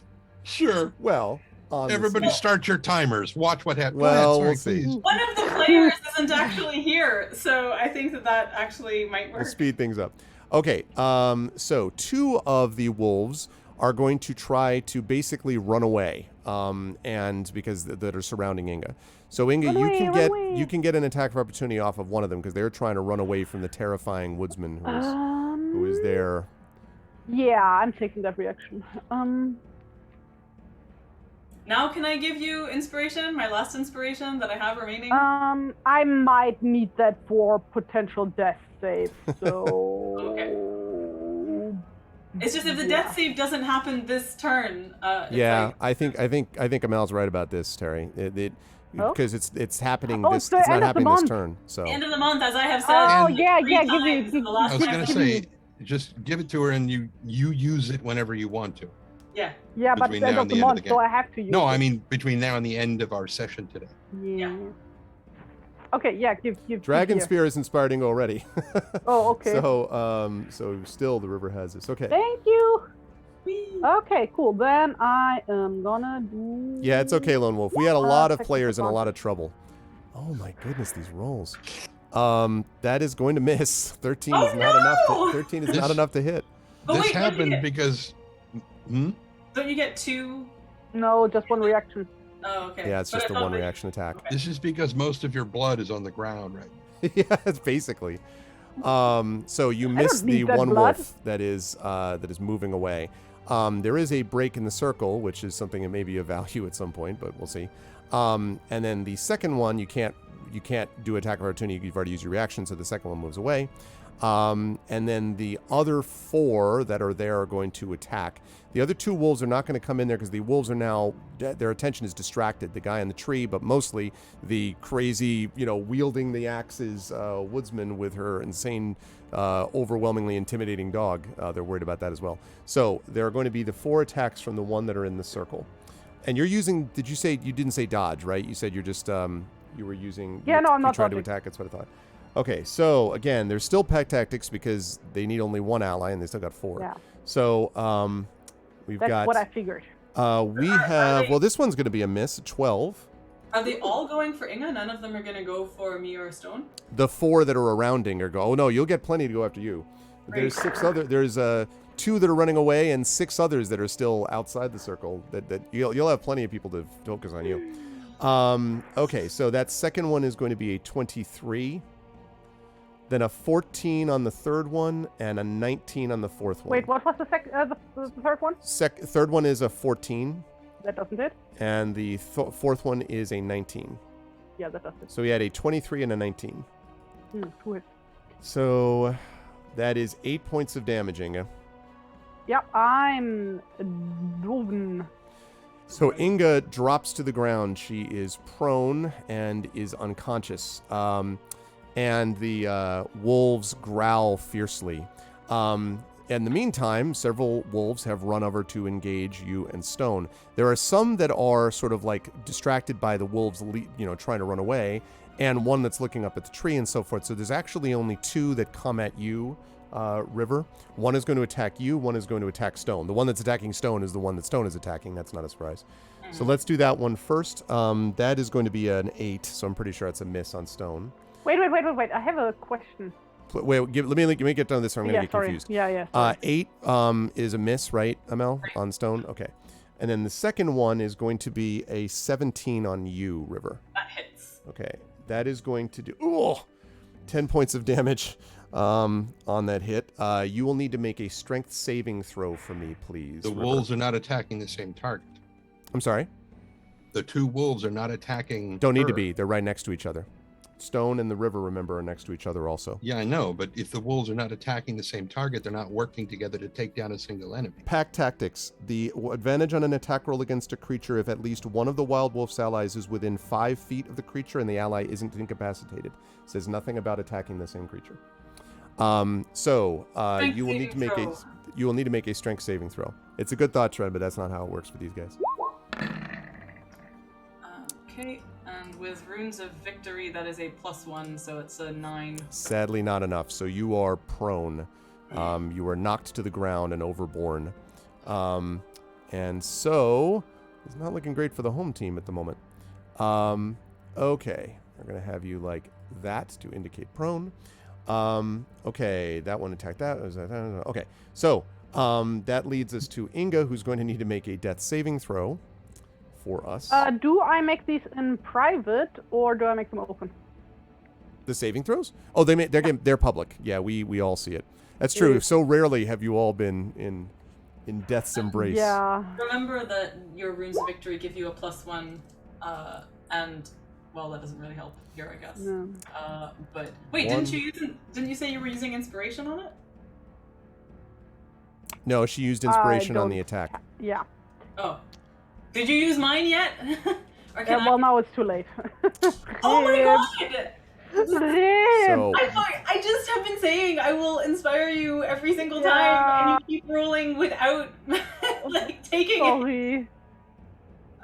Oof. Unless Art is like really nice about this right now, because I did fumble like literally all my attack rolls. DM is buffering. Stand by. Yeah. Give me a second. Sure.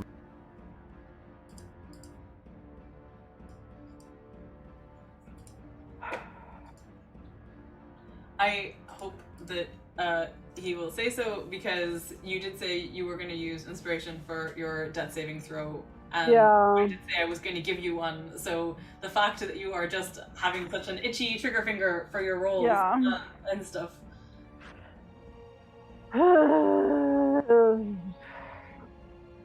Anyway, you get like 2 more after this anyway, right? Yes. Yeah, unless they attack my downed body, that is the problem. Then they can insta-kill me. Or if she rolls a natural 1, then that's 2 fails No, automatically. she can't, because Runes of Victory gives you... A natural 1 is still a natural 1. No, but it does give you crit on a 1. You give but that is like, this is a save. This isn't an attack, right? No, it literally says it for saving. Oh yeah, +1 for saving throws. Okay. Yeah, that's the whole... Yeah, but it's still a natural 1, yeah. All right, so I will allow, although I'm not going to usually do this, but I'll allow that inspiration to be used. Okay, thank Just you. be careful not to roll too fast on these, though, Terry, okay? So we can make sure otherwise it's... Especially when your teammate is trying so hard Yeah. to use her last inspiration to know. launch on you. Okay, so go ahead and roll that death save. Leave me. So roll that death save again then, Inga. Oh, no. And if you wouldn't mind doing that, Amal, just in chat so we know. Okay, so that, but I do it get mattered. a +1 on, does it already add the +1? It's already Doesn't matter anyway. All you needed It's to do is above get a over 10, 10, so so- it's above yeah, a 10. that's That's what right. matters. So, good stuff. All right, so you have a death success. All right, that leads us to Bolo, Successfully died. who has now Hurrah. shown up. Bolo, I know, yeah, that's true. Death success, not what we meant. Okay, so Bolo now shows up. And Tren, what is Bolo going to do when confronted with this madness? Well, I have a few questions here. All right. Are we all the same level? Yeah. Yes, all the same level. Yeah, we're all level What 8. level right? is- All level 8. Okay. Brad hasn't updated his sheet for any of that yet. Oh, So, according to the thing, it shows that he still has 6 hit dice, which means that part of the thing part of the sheet thinks he's level 6, even though it says level 7, even though we're level 8. level 8. Yes. So, craziness. Right. So he is, he's still stealthed. Yep. And so he's going to move towards whichever of the wolves is closest to Inga? no. River? Stone? Yes, thank you. Okay. Okay, there is one that Stone's attacking. That Stone is hurt. Do you want him to move towards him? How hurt does he look? He's 8 points. A solid chunk has been taken out of him. He doesn't look like he's going to drop, immediately. But he What about the definitely one looks that's hurt. facing against? No one else has been hurt. No other wolf has been hurt. Oh, by the way, this is relevant because that's what I meant to ask earlier. Can anybody use my axe? I mean, anyone Because can pick if it one up, of but the they're not. other characters picks up my axe and then uses Flame of Hope, then I would get the bonus, right? Yeah, but I'd have to think about whether or not. Well, right now it's Like these are not attuned weapons. I'll think basically, about that. right? It's inaccessible right now because it's surrounded by the Okay. wolves. I would need to think about that because it's also no one else has proficiency to wield what you wield, and so I don't know that you can use Gleam of Hope with that. Mm. So- River has Flame of Hope and can use it next Oh, Yeah, okay. yeah. So go ahead, Trent. You're saying. Okay. So the one that the river is facing off against is fresh and has not been hurt. Correct. That's right. That's the one Bola's got. All right. Go ahead and make an attack. This should be very much a sneak attack. They haven't even noticed it. Oh yeah, that's why he's Yeah. going for one Yeah, that yeah, hasn't yeah. been hurt yet. Get ready for the Um, 60 quadrillion damage. Pretty much. If he yeah. hits, gotta hit If first. he hits. So here's the initial attack, That's which probably doesn't hit. not going to hit. Wait. He Does would he have get it. 2 attacks? Well, no, but he would have advantage because he's stealth and you're also engaging with the Yes, but 12 is not going to hit either. 12 is still not going to hit. Yeah. But I like, by the way, that as Inga gets more and more hurt, more stuffed animals appear on Terry's shoulders. Just like, I really thought the Pikachu was an overlay. yeah, Sorry. sorry. Go ahead, Trent. let me check something here. Yeah. I'm gonna put dagger in. I thought he Huh. had. Doesn't he sneak attack with his sling? Yeah, I was going to say, sneak. That seems way too low, that Yeah. +2. He well, that's that's what I mean. That's why I was checking, because I just grabbed dagger, and because Yeah. what he's using is a knife, Yeah. which isn't technically a weapon. Yeah, I think so. I grabbed dagger and moved it in, and it's got a +8 yeah. to So his that, attack. I think that's what we're looking at for this. So that would be a 20 on that second hit on the advantage, and that absolutely hits. Can I quickly ask? I know this is super awkward because obviously Brad's not here, but would he he has to get up close to use his knife? Would he not be using his sling from a distance with stealth? Stealth? Not in this case, No. Okay. because he won't really get. Wait, no, he'd still get sneak attack with his. He sword. would. Yeah, he He was absolutely literally- would. Remember, he literally took Sure he out would. 20 points of damage on what's his name Right. with the sling before. Yeah, I Right. agree. I would think he'd be doing a sling attack here. Okay. Well, it's still 1d4 +5, and it would still be a +8, so it would still be a 20. Okay, so roll that ridiculous sneak damage. I'm going to roll the sling so I get the damage link. Got it. In the thing. So Yeah, the so damage for this would be this 6 plus 8d4. Is that right? Wow. I think that's Sounds probably right. right. 1d4 per. Yeah. 8d6. 8d6. Okay, so go ahead and roll the 8d6, baby. 8d6. This is why sneak Jeez. damage is so freaking. Amazing. Oh. Inshallah. Also, high Gigafrost. All right, so here's 4d6 because the oh, I guess I could just type it in, couldn't I? / roll 8d6. Do we get to see 8 dice? Yes! Oh 8 my dice! goodness. 25 points. 25 damage. So total, that's in addition to the 6, Oh, right? to the 6. Yeah. So Yeah. Okay, so 31. his stone just takes the wolf out, just drops dead, with one shot. Just one shot's the wolf, and it drops Amazing! to the ground, and there's a, and then they growl. Now he makes that attack, which the good news is he does that. The bad news is that these all then swivel in the direction of where the thing came from, and of course they can smell as well as see. So stealth is not going to continue next time, though he can get other sneak attacks with other possibilities. Okay, Bolo did that. He's on. I'm assuming he's staying because he had to move up to get there, Tani. So, all right, that's going to leave. River, I'm going to ask you and Stone to make these attacks quickly, though, please, because I really got to wrap here. I'm running way Right. over. So, Right. Okay. So she did Gleam of Terror. I'm only debating between doing Flame of Hope versus yeah. an attack. Because she's just seen Inga go down, and it is so yeah. I think can she heal even though she's down from Flame of Hope? I guess is my question. if she's from prone, yeah, she could do that. Okay, so She could also stand before she does it too. Yeah. So having so River's gonna drag herself up as quickly as she can, especially which she can do because the wolf attacking her just dropped dead.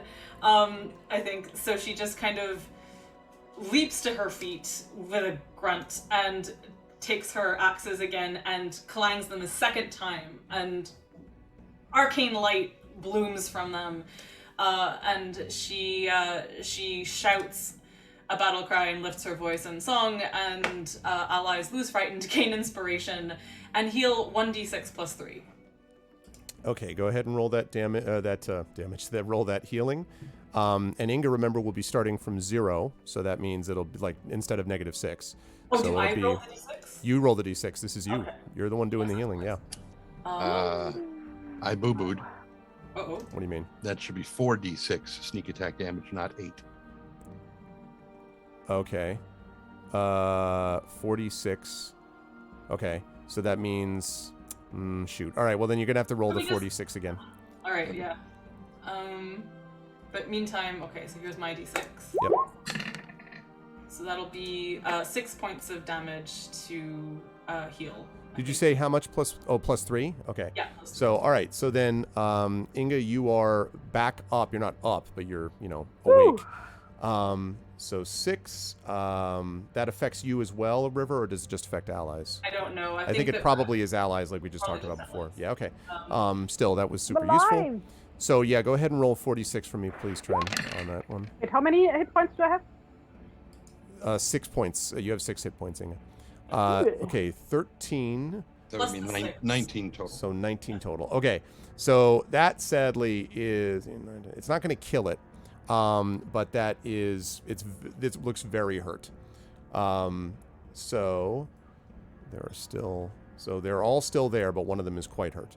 Well, I think if it's hurt, then so Stone has to go next, basically. Yeah, Stone's on one also. I mean, Stone's got its own one that he's engaged with, Okay. which Stone also hurt last turn. So Yeah, and he can't disengage from it because that would be an attack of opportunity, or. I would say he's close enough that he could probably disengage and engage this one. Yes. Okay, because I think he would. I Go think for he the would one go- that was more hurt. Yeah, and that's Okay. on River specifically. Okay, So, go ahead and do that. So Stone attacks.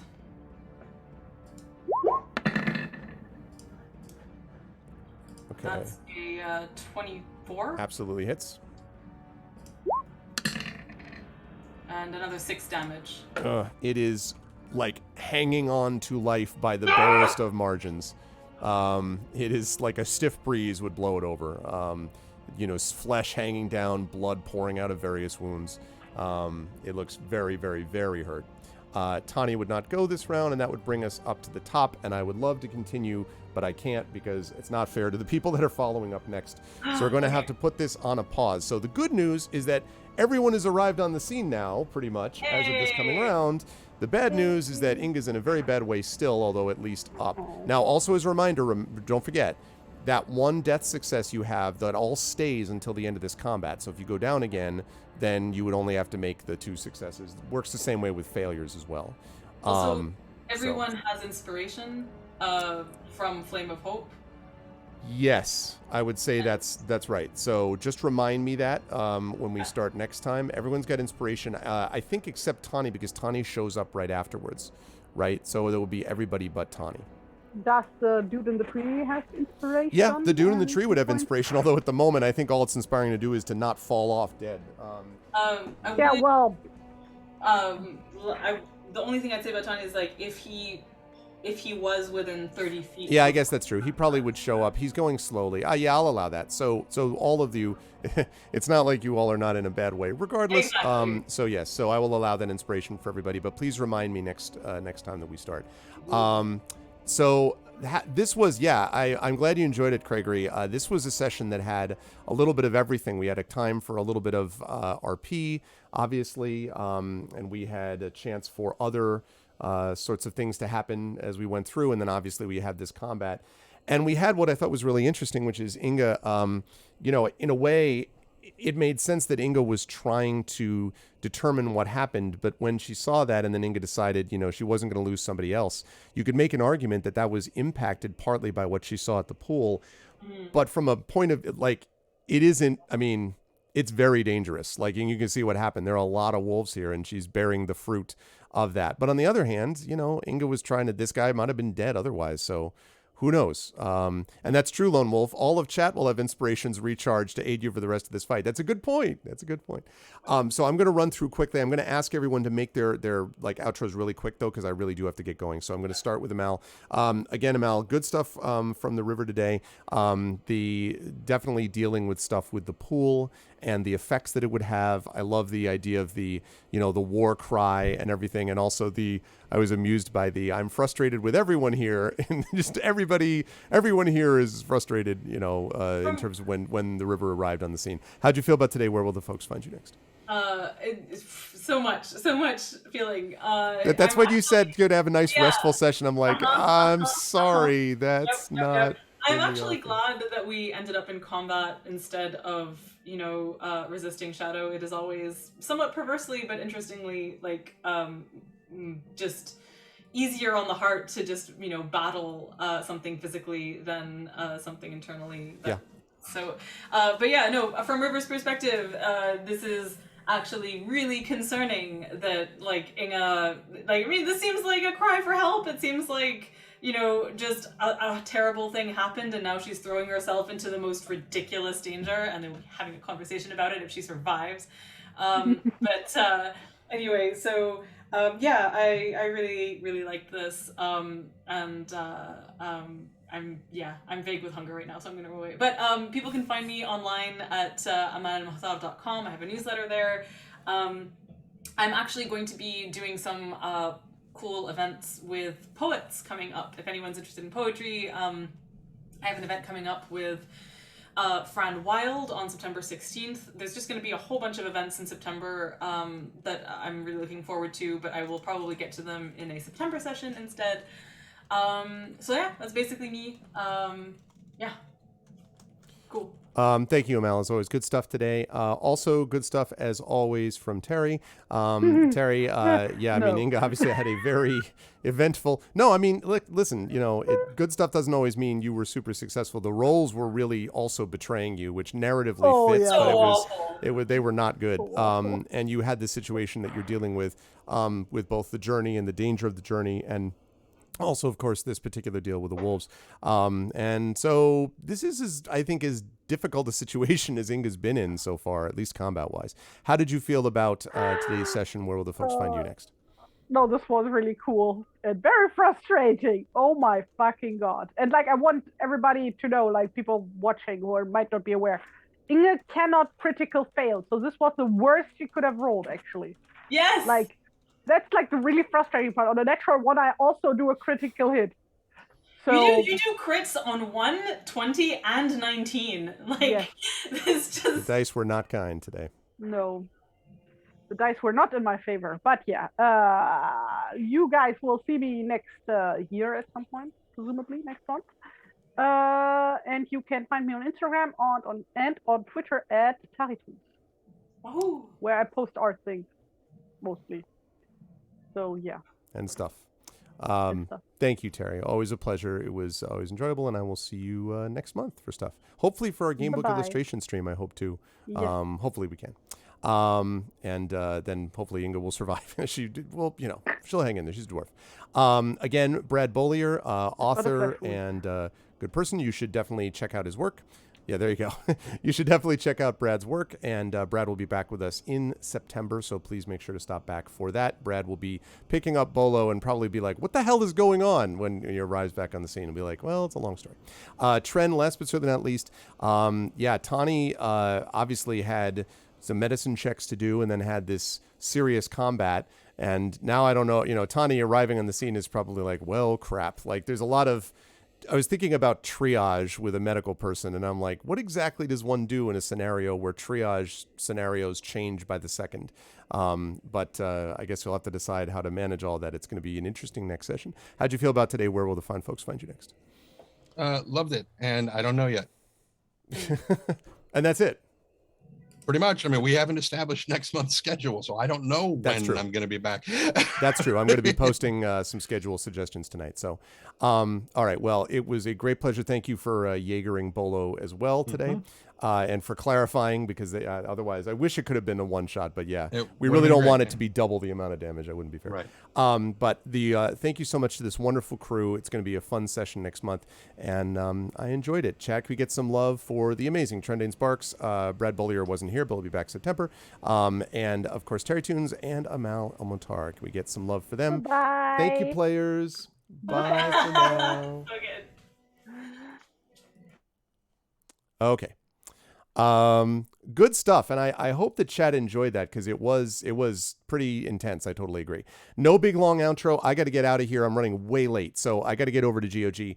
GOG's Twitch for DOG D&D with GOG Ghosts of Saltmarsh, where there's some other crazy stuff happening in terms of howls and the like. If you like what you saw and heard, please follow the channel. Check out the YouTube with !ArvTube, Discord with !ArvCord, Twitter with !ArvTweets. Website is arvanelaron.com. Financially, !Arv shop for the merchandise area, !ArvTreon for that Patreon, really important, and !ArvTreon, and then the sub button.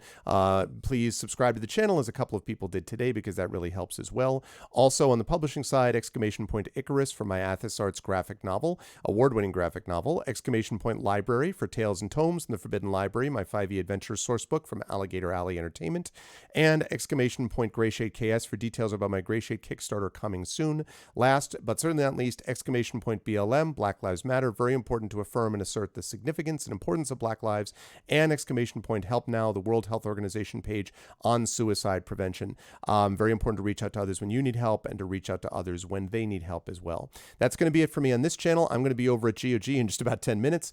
And then I will not be here, remember, tomorrow. The channel will be dark, and I'm not even going to be watching Twitch. I hope you will join me. And also post that you're doing it with hashtag a day off Twitch on your Twitter and social media accounts. And then, of course, you can feel free to watch anything you want again on Thursday. And I will be back here on this channel Friday and Saturday. I will let you know what that is as soon as I post it, which will be sometime this evening. That's it for me. Special thanks as well to my players today, to Tren, to Amal, and to Terry Tunes for being really awesome. Thank you to my wonderful mods, Arudinel, Dragonspear, Triffity Mats, Coven, best mods in the business. Thank you to my subscribers and Patreon supporters, Arudinel, Dragonspear, Triffid, Echo, Effect Life, Blackberry Bear, Critchwitch, Aranth, Garlic Tofu, Live Suing, Lone LoneWolf67, Mrs. Dunslow, Trendane, thank you so much. Thank you to my viewers, Amal Almatar. Thank you to Black Fury, Craigery, Darksaber.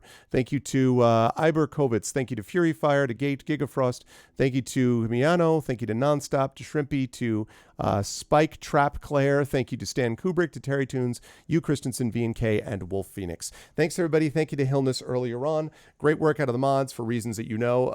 And thanks to everybody. And I will see you over in GOG in just about 10 minutes. Until then, everyone be good to each other. Bye for now.